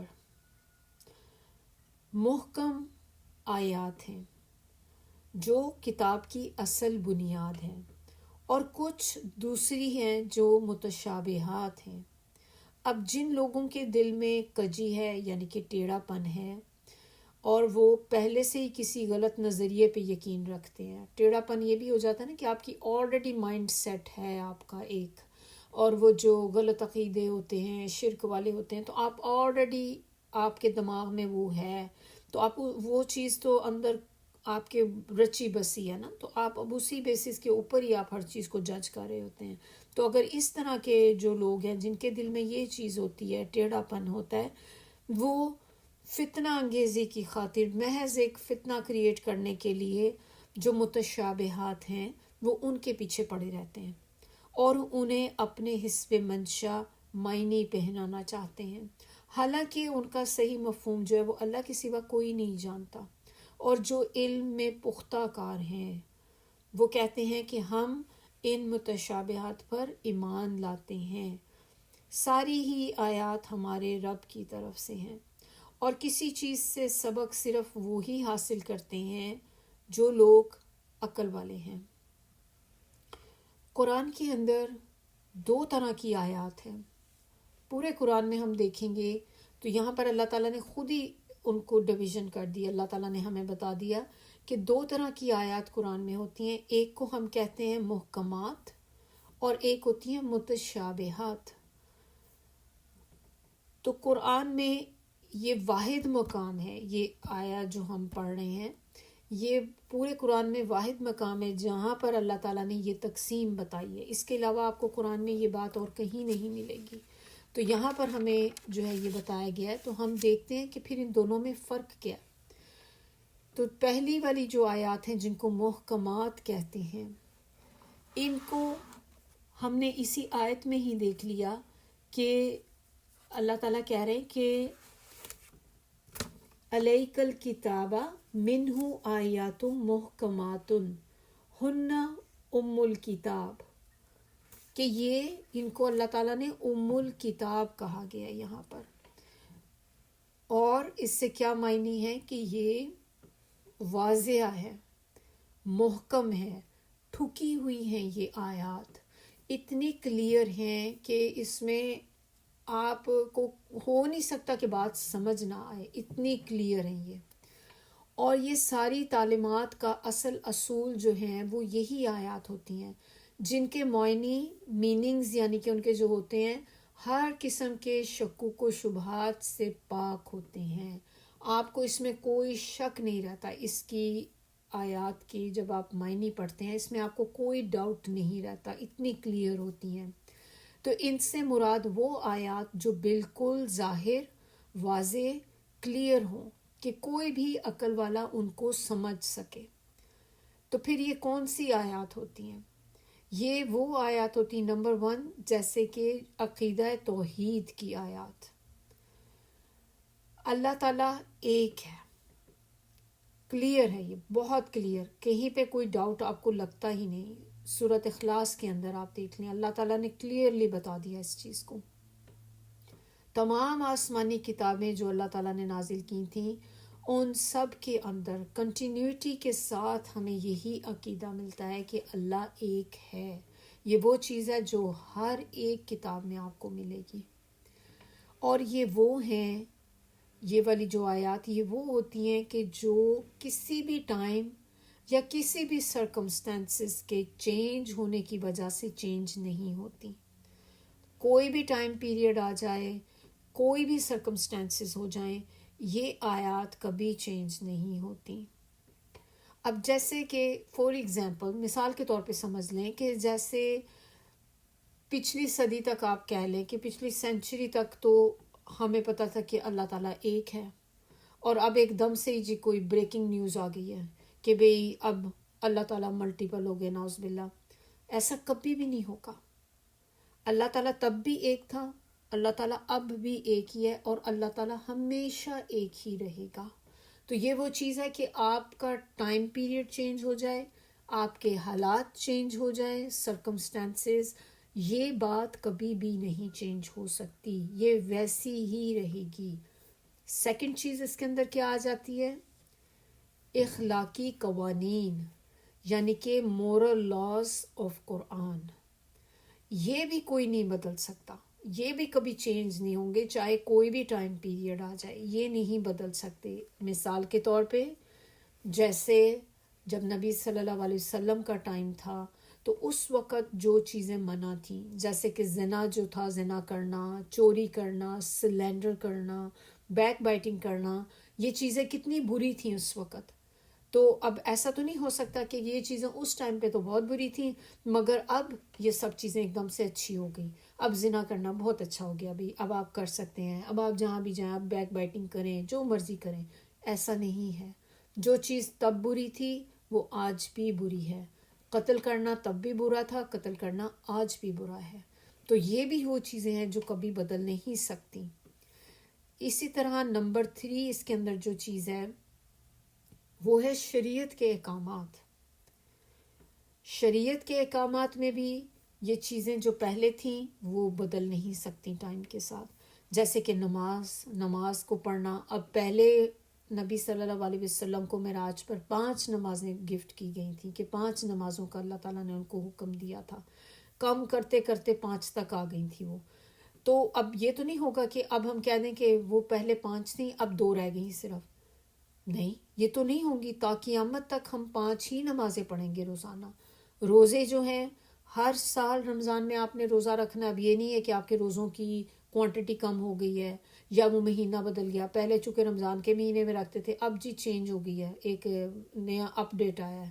اب آج سے ہم روزے اس مہینے میں رکھیں گے، آدھے آدھے کر کے رکھیں گے یا اس طرح کریں گے. ہر چیز کو آپ نے ویسے ہی کرنا ہے جیسی وہ پہلے اللہ نے بتائی تھی. اسی طرح زکوٰۃ عطا کرنا، زکوٰۃ کو ادا کرنا پہلے ہم دیتے تھے 2.5، آج بھی ہم 2.5 دیتے ہیں. اب یہ تو نہیں ہوگا کہ اب آنے والے دور میں یہ پرسنٹیج چینج ہو جائے، یہ اتنی ہی رہے گی. پھر انہیریٹنس جو ہوتی ہے، میراث جو ہوتی ہے، اس کا رول چینج نہیں ہوگا، اس کے لاز چینج نہیں ہوں گے کہ جیسے اس میں بتایا گیا کہ ہر شخص کا کتنا حصہ، بیوی ہے تو اس کا 1/8 حصہ بنتا ہے، اور اگر لڑکا ہے تو لڑکے کو ڈبل حصہ ملے گا لڑکی کی بنسبت. تو جتنا لڑکی کا ہے اس سے ڈبل لڑکے کا ہوگا. یہ بھی چیز کبھی نہیں بدل سکتی. طلاق کے لاز ہم نے دیکھ لیے. نکاح کا مسئلہ، مہر کا مسئلہ، جو مہر ہوتا ہے مہر ادا کرنا، یہ ساری چیزیں جو تب تھیں ابھی بھی وہی ہیں اور اینڈ تک یہی رہیں گی. نمبر 4 چیز اس کے اندر جو ہے وہ ہے تاریخی واقعات، جو اللہ تعالیٰ نے قصص ہیں، جیسے قصے ہیں، اللہ تعالیٰ بتاتے ہیں ہمیں پرانے نبیوں کے جو واقعات ہیں، قوموں کے واقعات ہیں. کسی قوم کا قصہ اللہ تعالیٰ نے بتا دیا، پیغمبروں کے بتا دیے. یہ بھی چیزیں کبھی بھی نہیں بدلیں گی. یہ جس طرح سے اللہ تعالیٰ نے یہ واقعات، یہ چیزیں ہمیں بیان کی ہیں، یہ تا قیامت تک ایسے ہی رہیں گی، کیونکہ history will never change, it will stay the same. Second آیات اس کے اندر جو ہیں، جو سیکنڈ ٹائپ کی آیات ہوتی ہیں ان کو کہتے ہیں متشابہات. تو متشابہات یہ وہ آیات ہیں جن کا بعض حصہ تو انسان کو سمجھ آ جاتا ہے مگر اس کی تفصیل اور کیفیت صحیح سمجھ میں نہیں آتی. ان کی تفسیر اور معنی انسان کو سم ٹائم پوری طرح ظاہر نہیں ہوتے، تو وہ اس طرح کلیئر نہیں ہوتی جیسے محکمات ہوتی ہیں. تو اسی لیے ان کو متشابہات، ملتی جلتی کہتے ہیں کہ یہ بھی معنی ہو سکتا ہے، یہ بھی ہو سکتا ہے. تو وہ کچھ تھوڑے سے، جیسے آپ کہہ لیں کہ انسان تھوڑا سا اس میں ایک وہ فیلنگ آ جاتی ہے کہ 100% شور نہیں آپ کو ہوگا، تو تھوڑا سا جیسے کہ ہاں یہ بھی ہو سکتا ہے، یہ بھی ہو سکتا ہے، یہ بھی بات ہو سکتی ہے، اس طرح بھی ہو سکتی ہے. تو وہ کون سی چیزیں ہوتی ہیں جن کے بارے میں ہم جن کو متشابہات کہتے ہیں؟ یہ وہ چیزیں ہوتی ہیں جن کا تعلق غیب کے ساتھ ہوتا ہے، ان سین کے ساتھ، جو ہم کہتے ہیں نا کہ دیکھی ہوئی چیز نہیں ہے، تو اس کے بارے میں ظاہر انسان کو کوئی بھی چیز کنفرمیٹری تو نہیں پھر ہوگی نا. تو ہمیں اب جیسے جنت ہے، اب ہم نے پڑھی بھی ہے کہ ہمیں نبی صلی اللہ علیہ وسلم سے پتہ ہے، ہم نے قرآن میں دیکھا ہے کہ جنت ہے، لیکن اب کیسی ہے واللہ عالم، کیا پتہ ہمیں کیسی ہے. جب تک ہم دیکھیں گے نہیں ہمیں کیسے پتہ چلے گا کہ جنت اندر سے کیسی لگتی ہے. جنت میں جو پھلوں کا ذکر آتا ہے وہ پھل کیسے ہوں گے جنت کے. جنت میں نہریں بہتی ہیں، وہ کس طرح کی نہریں ہوں گی. ہم کہتے ہیں دودھ کی نہر بہتی ہے، شہد کی نہر. ہمارا تو عقل بھی تسلیم نہیں کرتی کہ کوئی نہر ایسی بھی ہو سکتی ہے کہ جس میں شہد ہوگا. پوری کی پوری نہر شہد والی، دودھ والی نہر ہو گئی. ہم تو سوچ بھی نہیں سکتے. اب ہم کیسے سوچ سکتے ہیں کہ جس میں بتاتے ہیں کہ قرآن میں ہمیں پتہ چلتا ہے کہ پھل آپ کو ملیں گے، اور وہ پھل جو ہیں وہ اتنے نیچے آ جائیں گے کہ آپ کے آرام سے آپ اس کو پکڑ لیں گے، آپ کو اٹھ کے بھی نہیں اتارنا نہیں پڑے گا. جیسے یہاں تو ہمارے پاس فروٹ ٹریز ہوتے ہیں نا، تو پھر آپ کو کوئی اسٹینڈ چاہیے ہوتا ہے، یا آپ کو کوئی وہ انسٹرومنٹ چاہیے جس سے آپ اونچے اونچے جو فروٹ لگے ہیں وہ اتار سکیں. جبکہ وہاں پہ کیا ہوگا کہ جس چیز کی خواہش ہوگی تو وہ چیز خود ہی آپ کے سامنے آ جائے گی. اب ہم تو ہماری عقل تو اتنی ہے ہی نہیں کہ ہم اس چیز کو سوچ سکیں کہ یہ کیسے ہوگا یہ سارا کچھ. اسی طرح جہنم، اب جہنم کا ہمیں پتہ ہے، لیکن اب ہمیں جہنم کے اندر جو چیزیں بتائی جاتی ہیں ہمیں نہیں پتہ، کیونکہ ظاہر ہے ہم نے کبھی دیکھی نہیں ہے. جیسے اس میں بتایا جاتا ہے سورۃ النساء کے اندر کہ انسان کی سکن جہنم میں، اللہ رحم کرے، اللہ ہم سب کو محفوظ رکھے، کہ اس کی سکن اتنی موٹی کر دی جائے گی، بدل دی جائے گی اس کی سکن، کیونکہ اس کو جہنم میں جو عذاب ہونا ہے، آگ کا عذاب، تو اس کے لیے اس کی یہ جو اب ہماری سکن ہے یہ والی سکن نہیں ہوگی وہاں پہ. اس سکن کو ریپلیس کر دیا جائے گا ایک بہت ہی موٹی سکن کے ساتھ. اور کیوں ہوگا ایسا؟ کیونکہ آپ دیکھیں کہ ہمارے سارے جو پین ریسیپٹرز ہوتے ہیں وہ سکن کے اوپر ہوتے ہیں. تبھی آپ کی سکن پہ کبھی جلتا ہے ہاتھ بھی تو آپ دیکھیں کتنی درد ہوتی، کٹ لگتا ہے، درد ہوتی ہے. آپ کی ہماری سکن کے اوپر اللہ تعالیٰ نے یہ ریسیپٹرز لگائے ہیں. تو جب یہ سکن جتنی موٹی ہو جائے گی تو اس کا مطلب کہ اتنی ہی ریسیپٹر اس میں زیادہ ہوں گے، اور جب ریسیپٹر زیادہ ہوں گے تو اتنا پین آپ کو زیادہ محسوس ہوگا. تو وہ ایک طرح سے کہ ہماری یہ والی سکن تو شاید وہاں سروائیو نہ کر سکے، تو پھر اللہ تعالیٰ نے اس کے لیے سکن ہی تبدیل کر دی جائے گی کہ اتنی موٹی سکن اس کے اوپر آ جائے گی کہ جس پہ اس کو پھر تکلیف کا احساس بھی بہت زیادہ ہوگا. تو متشابہات کے اندر جو چیزیں آ جاتی ہیں ان میں اللہ کی ہستی، یعنی کہ اللہ کے بارے میں کوئی بھی بات اب ہمارے لیے تو یہ بھی سب چیز غائب ہے نا، کہ ہمیں اللہ تعالیٰ کا ہم اپنے اندر ایک امیج نہیں بنا سکتے اپنے ذہن میں کہ اللہ تعالیٰ ایسا ہوگا، کہ اللہ تعالیٰ ایسا ہوگا. ہمیں جتنا باتیں پتہ چل گئیں قرآن سے یا نبی صلی اللہ علیہ وسلم سے، ہم بس اتنی ہی باتوں پہ اپنے دماغ میں، ہم اس سے زیادہ کوئی پکچر کریٹ کرنے کی کوشش نہیں کریں گے کہ ہم اس کو ایک ذہن میں ایک امیج لے آئیں کہ اللہ تعالیٰ ایسا ہوگا. یہ نہیں کر سکتے ہم بالکل بھی. پھر اسی طرح سے جو قدر کے معاملات ہوتے ہیں، قدر قضا کے معاملات، کہ جو چیزیں ہمارے ساتھ اللہ تعالیٰ نے قسمت میں لکھی ہوئی ہوتی ہیں، یہ بھی مسائل ایسے ہیں جو انسان کو نہیں صحیح طرح سمجھ آتے. جنت ہے، دوزخ ہے، پھر فرشتے ہیں. فرشتوں کا ہم پڑھتے ضرور ہیں لیکن ہم نے کبھی فرشتہ تو نہیں دیکھا. نبی صلی اللہ علیہ وسلم نے دیکھا تھا، ہم نے تو نہیں دیکھا. تو فرشتوں کی، اور پھر قبر کی زندگی، عالم برزخ، یہ ساری وہ چیزیں ہیں جو ان سین ہیں، جس کے بارے میں ہمیں کچھ نہیں معلوم. تو اس میں جو چیزیں جتنی ہمیں حدیث سے پتہ چلتی ہیں بس اتنا ہی نالج ہے ہمارا. اور اس میں پھر ہم نے اندر گھسنے کی کوشش نہیں کرنی، کیونکہ متشابہات کے اندر جب آپ جتنا اندر گھسنے کی کوشش کرتے ہیں نا تو انسان کا چانسز ہیں کہ انسان غلط راستے پہ نکل سکتا ہے، کیونکہ شکوک و شبہات اس کے اندر آ جائیں، شیطان اس کو الٹی طرف لے جائے تو ہو سکتا ہے کہ وہ شرک کی طرف ہی چلا جائے یا اسلام سے ہی خارج ہو جائے.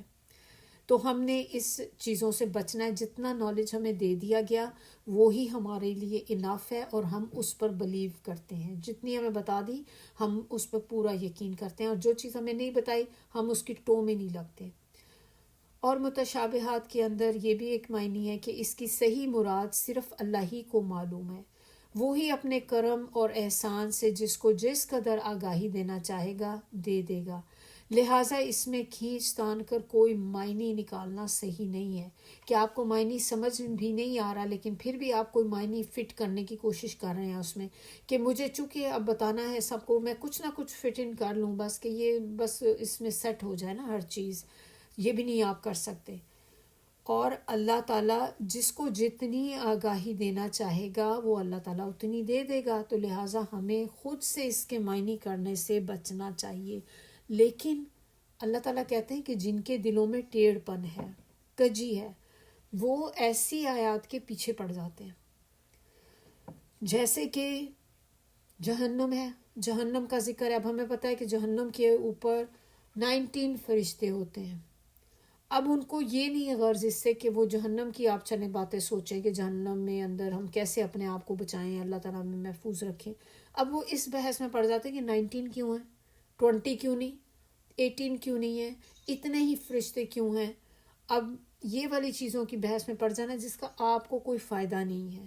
تو جن کے دل میں ٹیڑھ پن ہوتا ہے نا، وہ سیکھنے کی خاطر بحث نہیں کر رہے ہوتے، وہ صرف ایک اس چیز کا مذاق اڑانے کے لیے، کیونکہ انہیں اپنے آپ کی کوئی اصلاح تو نہیں کرنی ہوتی، کوئی اپنے آپ کو پیور تھوڑی کرنا ہوتا ہے انہوں نے، تو اسی لیے ایسے لوگ جو ہیں وہ اس طرح کی چیزوں کے اندر پڑ جاتے ہیں۔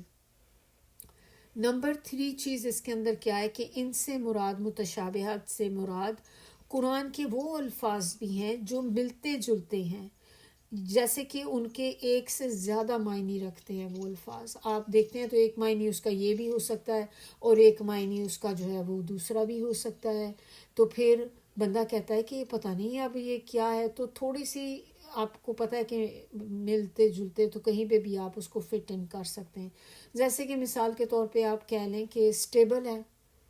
اب سٹیبل کیا ہوتا ہے؟ ہم کہتے ہیں جب اگر کوئی ڈاکٹر بات کرتا ہے سٹیبل کے بارے میں کہ پیشنٹ کی کنڈیشن سٹیبل ہے، تو اس سے کیا مراد ہے کہ بندہ صحیح ہو رہا ہے، ٹھیک ہے، مطلب نیچے ڈاؤن نہیں جا رہی اس کی طبیعت اور خراب نہیں ہو رہی، تو سٹیبل ہے۔ اب وہی سٹیبل اگر کوئی بندہ ایسا ہے کہ جس کے پاس اپنا فارم ہے، اب اس کے لیے سٹیبل جو ہے وہ ڈیفرنٹ چیز ہے۔ اب ہمیں اب اس سے تو اب پتہ چل گیا نا کہ ورڈ تو ایک ہی ہے لیکن اس کی یوز کرنے کی جگہ ڈیفرنٹ ہے، تو وہ ملتے جلتے جو ہیں وہ تھوڑے سے پھر کنفیوزنگ ہو جاتے ہیں کہ پتہ نہیں اس سے مراد یہ وہ والا سٹیبل ہے جہاں پہ گھوڑوں کو رکھا جاتا ہے، یا وہ کنڈیشن والا سٹیبل ہے کہ اب یہ چیز سٹیبل ہو گئی ہے، اکانومی سٹیبل ہو گئی ہے، یا یہ وہ والی چیز ہے۔ تو اس طرح کے بھی ورڈ ہوتے ہیں کہ جن کے معنی جو ہوتے ہیں وہ ملٹیپل ہو سکتے ہیں۔ تو جو لوگ جن کی فطرت جو ہوتی ہے اچھی ہوتی ہے، خاص ہوتی ہے، سلیم الفطرت جس کو کہتے ہیں نا، تو وہ متشابہات کے بارے میں زیادہ تحقیق اور تفتیش نہیں کرتے، وہ اس کی ڈیٹیل میں ہی نہیں جاتے، بلکہ وہ کیا کہتے ہیں کہ ہم ایسی آیات پر بھی ایمان لے کر آئے، محکمات پر تو لاتے ہی ہیں، ہم متشابہات پر بھی ایمان لے کر آتے ہیں، کیونکہ یہ اللہ کا برحق کلام ہے، کیونکہ یہ اللہ ہی نے نازل کی، وہ بھی اللہ کی طرف سے، یہ بھی اللہ کی طرف سے، تو ہم ہر چیز پر ایمان لاتے ہیں، ہم اس کی ڈیٹیل میں ہی نہیں جاتے، بس یہ کہ اللہ کی طرف سے ہے، یہی کنفرمیشن ہمارے لیے بہت ہے، اور جو کچھ جتنا بتا دیا ہم اس میں ایمان رکھتے ہیں۔ اس کے بارے میں کچھ احادیث ہیں وہ دیکھ لیتے ہیں نبی صلی اللہ علیہ وسلم کی۔ آپ صلی اللہ علیہ وسلم نے فرمایا، جب آپ ایسے لوگوں کو دیکھیں جو متشابہات کی تفتیش میں لگے رہتے ہیں تو آپ ان سے دور بھاگیں، کیونکہ یہ وہی لوگ ہیں جن کا ذکر قرآن میں کیا گیا۔ یہ صحیح بخاری کی حدیث ہے۔ آپ صلی اللہ علیہ وسلم نے طبرانی کی یہ روایت، اس میں بتایا کہ مجھے اپنی امت میں 3 باتوں کا خوف ہے۔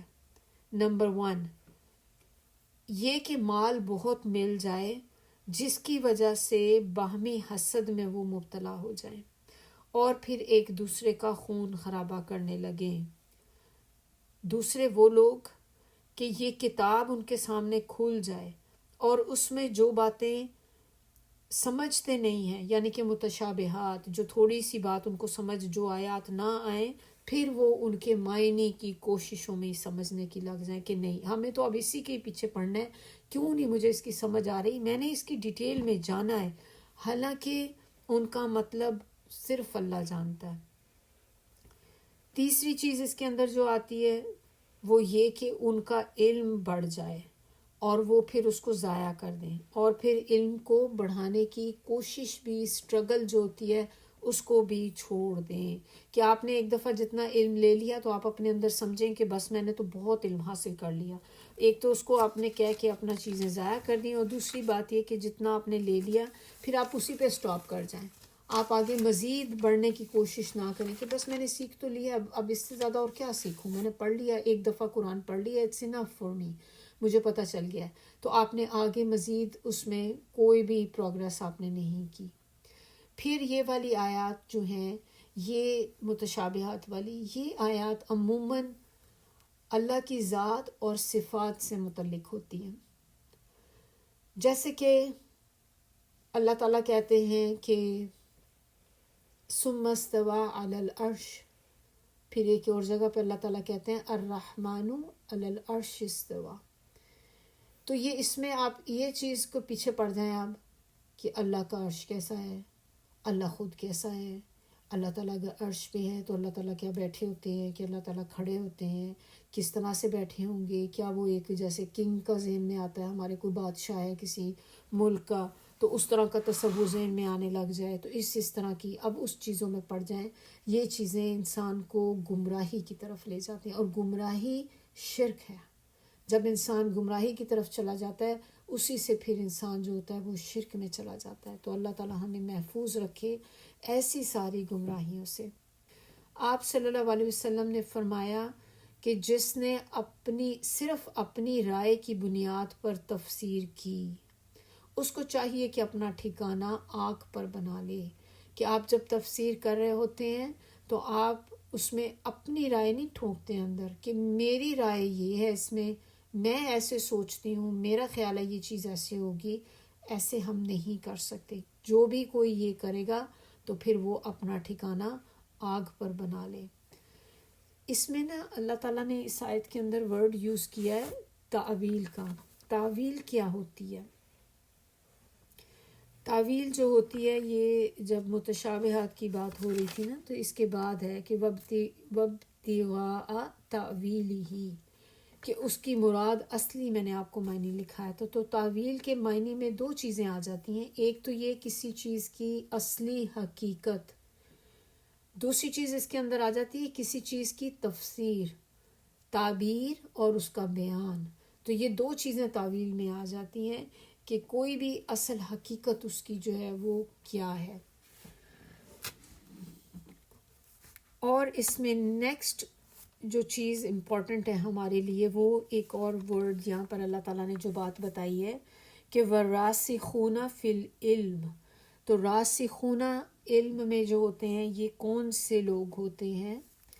یہ وہ لوگ ہوتے ہیں تو یہ جو علم میں پختہ ہیں ان کا رویہ یہ ہوتا ہے. اور یہ راسخون فی العلم لوگوں کے بارے میں کہا جا رہا ہے کہ یہ وہ لوگ ہیں جن کا علم پختہ ہوتا ہے اور ان کا رویہ یہ ہوتا ہے کہ ہم ایمان لائے ہر اس چیز پر جو ہمارے رب کی طرف سے ہے.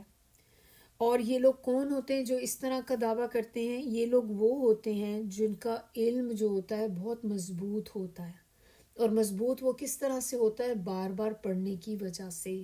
جب آپ علم حاصل کرتے ہیں، کوئی بھی کتاب آپ پڑھیں، کوئی سبجیکٹ آپ پڑھتے ہیں، ٹاپک پڑھتے ہیں، تو جب آپ اس کو ایک دفعہ پڑھتے ہیں آپ کو سمجھ نہیں آتی، اتنی مشکل ٹاپک ہے.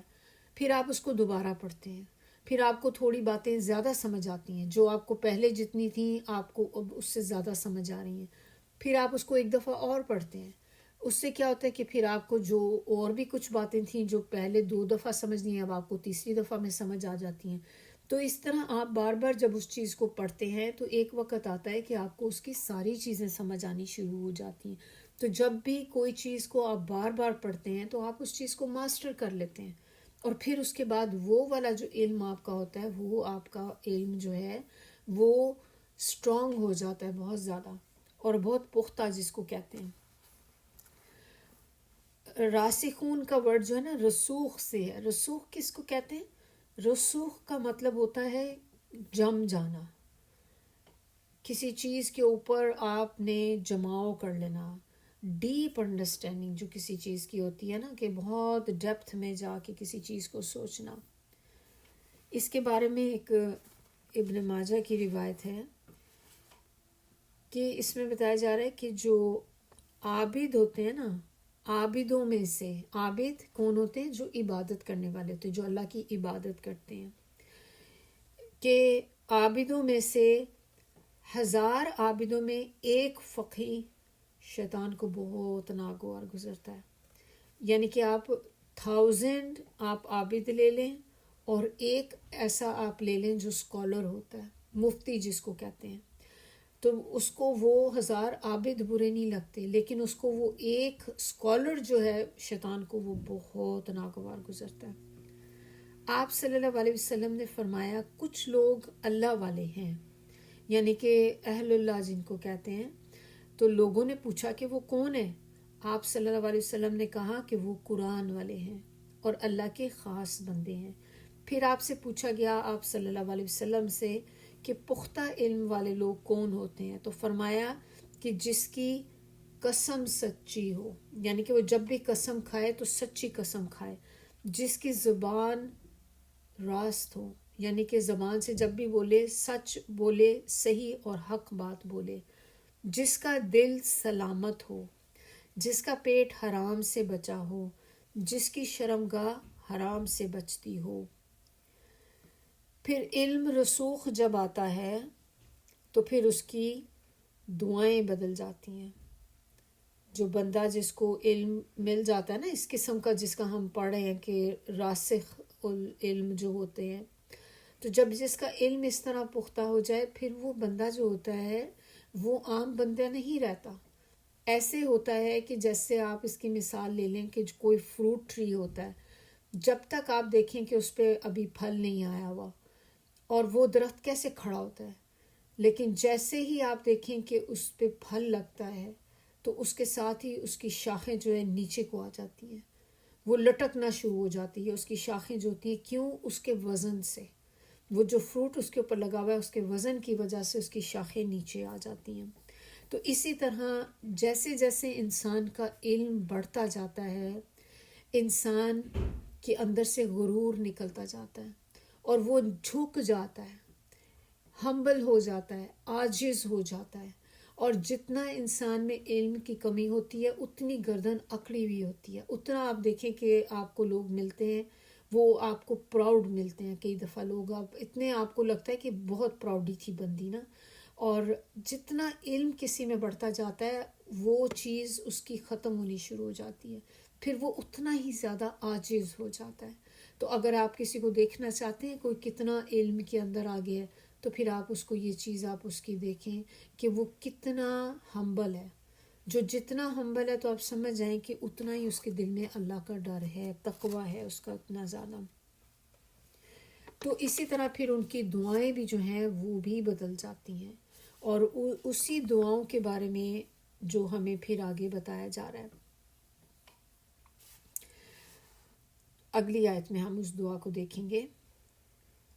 اچھا، اس میں تھوڑی سی کچھ نبی صلی اللہ علیہ وسلم کی نا 1-2 آیات کچھ احادیث اور ہیں، تھوڑا سا ہم ان کو بھی دیکھ لیتے ہیں. حضرت عائشہ فرماتی ہیں کہ آپ صلی اللہ علیہ وسلم نے جب اس آیت کی تلاوت کی تو کہا کہ جب تم ایسے لوگوں کو دیکھو کہ وہ متشابہات کے پیچھے پڑے ہیں تو جان لو کہ یہ وہی لوگ ہیں جن کا اللہ نے اس قرآن میں ذکر کیا ہے. تو اللہ تعالیٰ کی جو اوصاف کے اوپر ہی لوگوں نے زیادہ تر جو ہے آپس میں جو فرقہ فرقہ لوگ ہو گئے نا، تو وہ اگر آپ دیکھیں تو وہ انہی چیزوں کے اوپر وہ ہو گئے ہیں. جیسے نبی صلی اللہ علیہ وسلم کے بارے میں کچھ فرقہ ہے وہ یہ کہتا ہے کہ وہ زندہ ہیں قبر میں.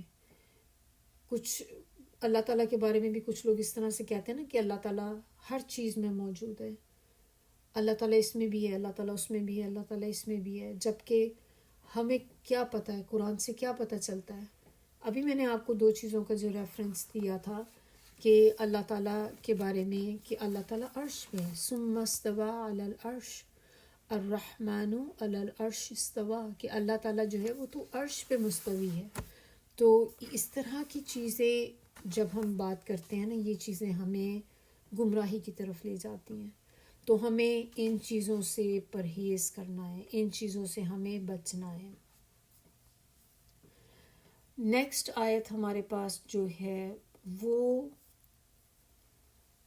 ایک دعا ہے، بہت خوبصورت دعا ہے یہ، اور اس دعا کے اندر ہمیں کیا بتایا جا رہا ہے کہ اے ہمارے رب، ہدایت دینے کے بعد ہمارے دلوں کو ٹیڑھا نہ کرنا اور ہمیں اپنے ہاتھ سے رحمت عطا فرمانا، بلا شبہ تو ہی سب کچھ عطا کرنے والا ہے۔ تو علم والے لوگ جو ہوتے ہیں وہ اس طرح کی دعائیں مانگتے ہیں۔ تو پیچھے ہم نے جن کے بارے میں دیکھا کہ یہ وہ لوگ ہیں جو اللہ تعالیٰ کے اوپر چاہے وہ محکمات ہوں، متشابہات ہوں، ان پر ایمان لے کر آتے ہیں، اور پھر وہ لوگ ہیں جو یہ دعا مانگتے ہیں، یہ والی دعا جو ہے وہ یہ لوگ مانگتے ہیں۔ تو آخرت پر پکا یقین جو ہوتا ہے نا، یہ انسان کو ٹیڑھ پن سے بچا لیتا ہے، کہ جب آپ کو یقین ہوگا کہ ایک آخرت کا دن آنا ہے، ایک قیامت کا دن آنا ہے، تو پھر انسان اس طرح کی چیزوں سے بچ جاتا ہے۔ اور وہاب جو یہاں پر نام آئے اللہ تعالیٰ کا، وہاب ہوتا ہے بہت زیادہ دینے والا، بہت زیادہ عطا کرنے والا، اور ان ریٹرن کچھ بھی نہ مانگنا، صرف دینا ہی دینا۔ ہم لوگ تو بعض اوقات گفٹ دیتے ہیں نا، تو آپ کے ذہن میں کہیں نہ کہیں ہوتا ہے کہ چلو ان کی شادی پہ میں اتنا دے رہی ہوں، اس کی برتھ ڈے پہ میں دے رہی ہوں، یا جب بھی آپ کبھی گفٹ دیتے ہیں تو آپ کے ذہن میں کہیں نہ کہیں یہ چیز ہوتی ہے کہ میں نے اس کو دیا ہے تو پھر یہ بھی مجھے اتنے لیول کا تو دے گی نا، یا بنتا ہے اتنا کہ مجھے بھی دے ایسا ہی۔ تو جہاں بھی آپ اس طرح دنیا میں تو کرتے ہیں تو آپ کو گیو اینڈ ٹیک والا ہوتا ہے ایک، لیکن وہاب اللہ تعالیٰ کی صفت، ایک ایسا نام اللہ تعالیٰ کا کہ اللہ تعالیٰ جب کسی کو دیتا ہے تو اللہ تعالیٰ ان ریٹرن کچھ بھی نہیں مانگتا ہم سے۔ اللہ تعالیٰ کچھ نہیں چاہ رہا ہوتا کہ بھئی ہم بھی کچھ اللہ تعالیٰ کو واپس ان ریٹرن کچھ دیں۔ تو وہاب ایسا دینے والا جو آپ سے واپسی میں کچھ نہ توقع کرے، کچھ نہ مانگے آپ سے۔ پھر جو دلوں کے بارے میں ایک بات یہ بھی ہے کہ جو دل ہوتے ہیں نا، یہ بھی الٹ پلٹ ہوتے رہتے ہیں۔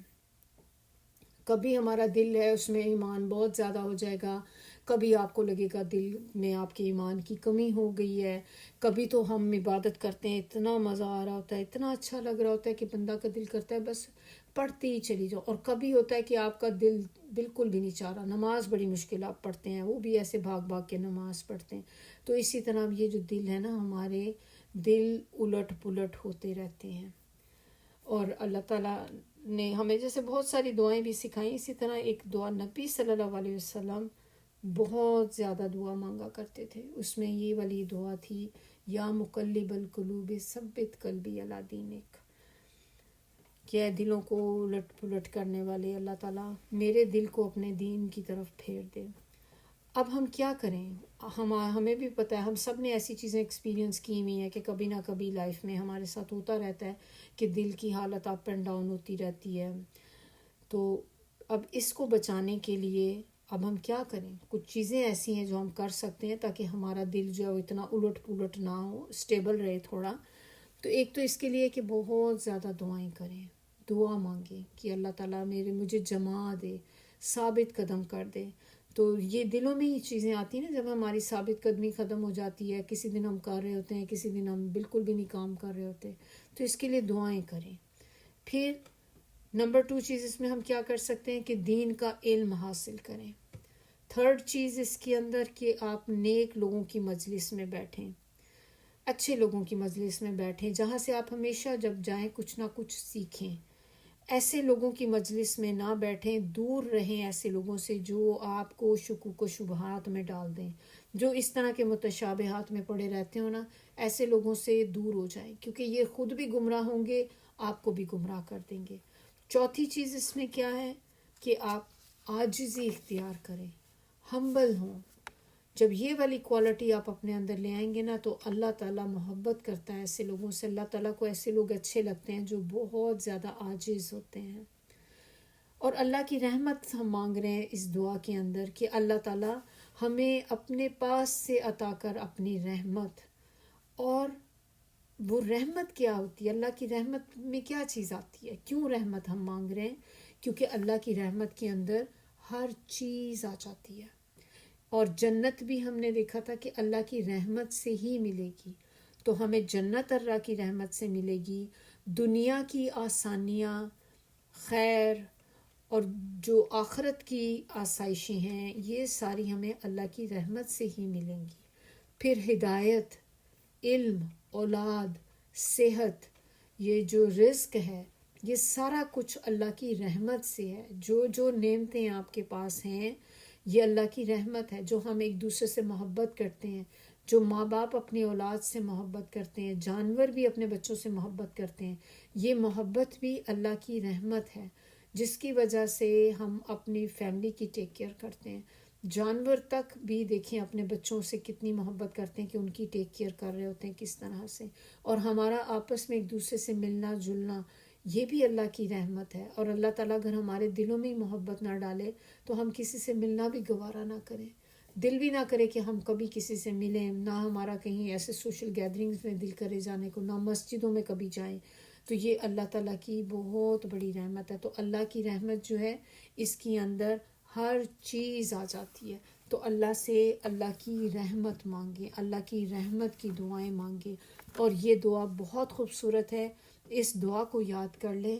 اور اس میں سب سے امپورٹنٹ چیز ہمارے لیے کیا ہے کہ جو ہم اللہ سے یہی مانگ رہے ہیں کہ اللہ تعالیٰ جب ایک دفعہ آپ ہمیں ہدایت دے دیں اللہ، اس کے بعد کبھی ہم سے یہ ہدایت نہ چھیننا، ہمارے دل کو نہ ٹیڑھا کر دینا، ہمارے دل کو نہ بدل دینا. کیونکہ ہو سکتا ہے کہ ہم اس وقت ابھی ہدایت پر ہیں، اللہ نہ کرے کہ ہمارا آخر کس طرح کا ہوگا ہمیں نہیں پتہ، کہ اللہ نہ کرے کہ کبھی ہمارا آخر اس طرح کا ہو جائے کہ اینڈ وقت پر انسان کا دماغ پھر جائے، دل بدل جائے. اس ٹائم پہ کیا کریں گے اس وقت؟ کیونکہ ہمارا جو آخر جس طرح کا ہوگا نا، اسی پہ ہماری قبر کی زندگی جو ہے وہ ڈیپینڈ کرتی ہے. تو یہ اٹ از ویری امپورٹنٹ، جس کو ہم کہتے ہیں نا خاتمہ بالخیر کرنا، اس کی ہم دعائیں کرتے ہیں اللہ تعالیٰ ہمارا خاتمہ بالخیر کرنا، آخر اچھا کر دینا ہمارا بس اللہ تعالیٰ. کیونکہ جس کا آخر اچھا ہو گیا اس کے آگے کے سارے معاملات اچھے ہو جائیں گے. تو اسی لیے یہ دعا بہت امپورٹنٹ ہے کہ اللہ تعالیٰ جس طرح آپ نے مجھے ابھی ہدایت دی ہے، ابھی میرے دل کو سیدھے راستے پہ رکھا ہے، اللہ تعالیٰ آپ اس ہدایت کو مجھ سے چھین نہ لینا، میرے دل کو نہ بدل دینا، اور اپنے پاس سے ہمیں رحمت عطا کر. اور آپ تو ایسے وہاب ہیں کہ آپ جو اللہ تعالیٰ دیتا ہی دیتا ہے، اللہ تعالیٰ کسی سے ان ریٹرن کچھ بھی نہیں مانگ رہا ہوتا. تو یہاں تک ہی ہمارا آج کا جو لیسن ہے یہ انشاءاللہ باقی نیکسٹ میں کریں گے. سبحانک اللہم و بحمدک نشہد ان لا الہ الا انت نستغفرک و نتوب الیک. سبحان ربک رب العزت عما یصفون وسلام علی المرسلین والحمد للہ رب العالمین. ربنا تقبل منا انک انت السمیع العلیم وتب علینا انک انت التواب الرحیم.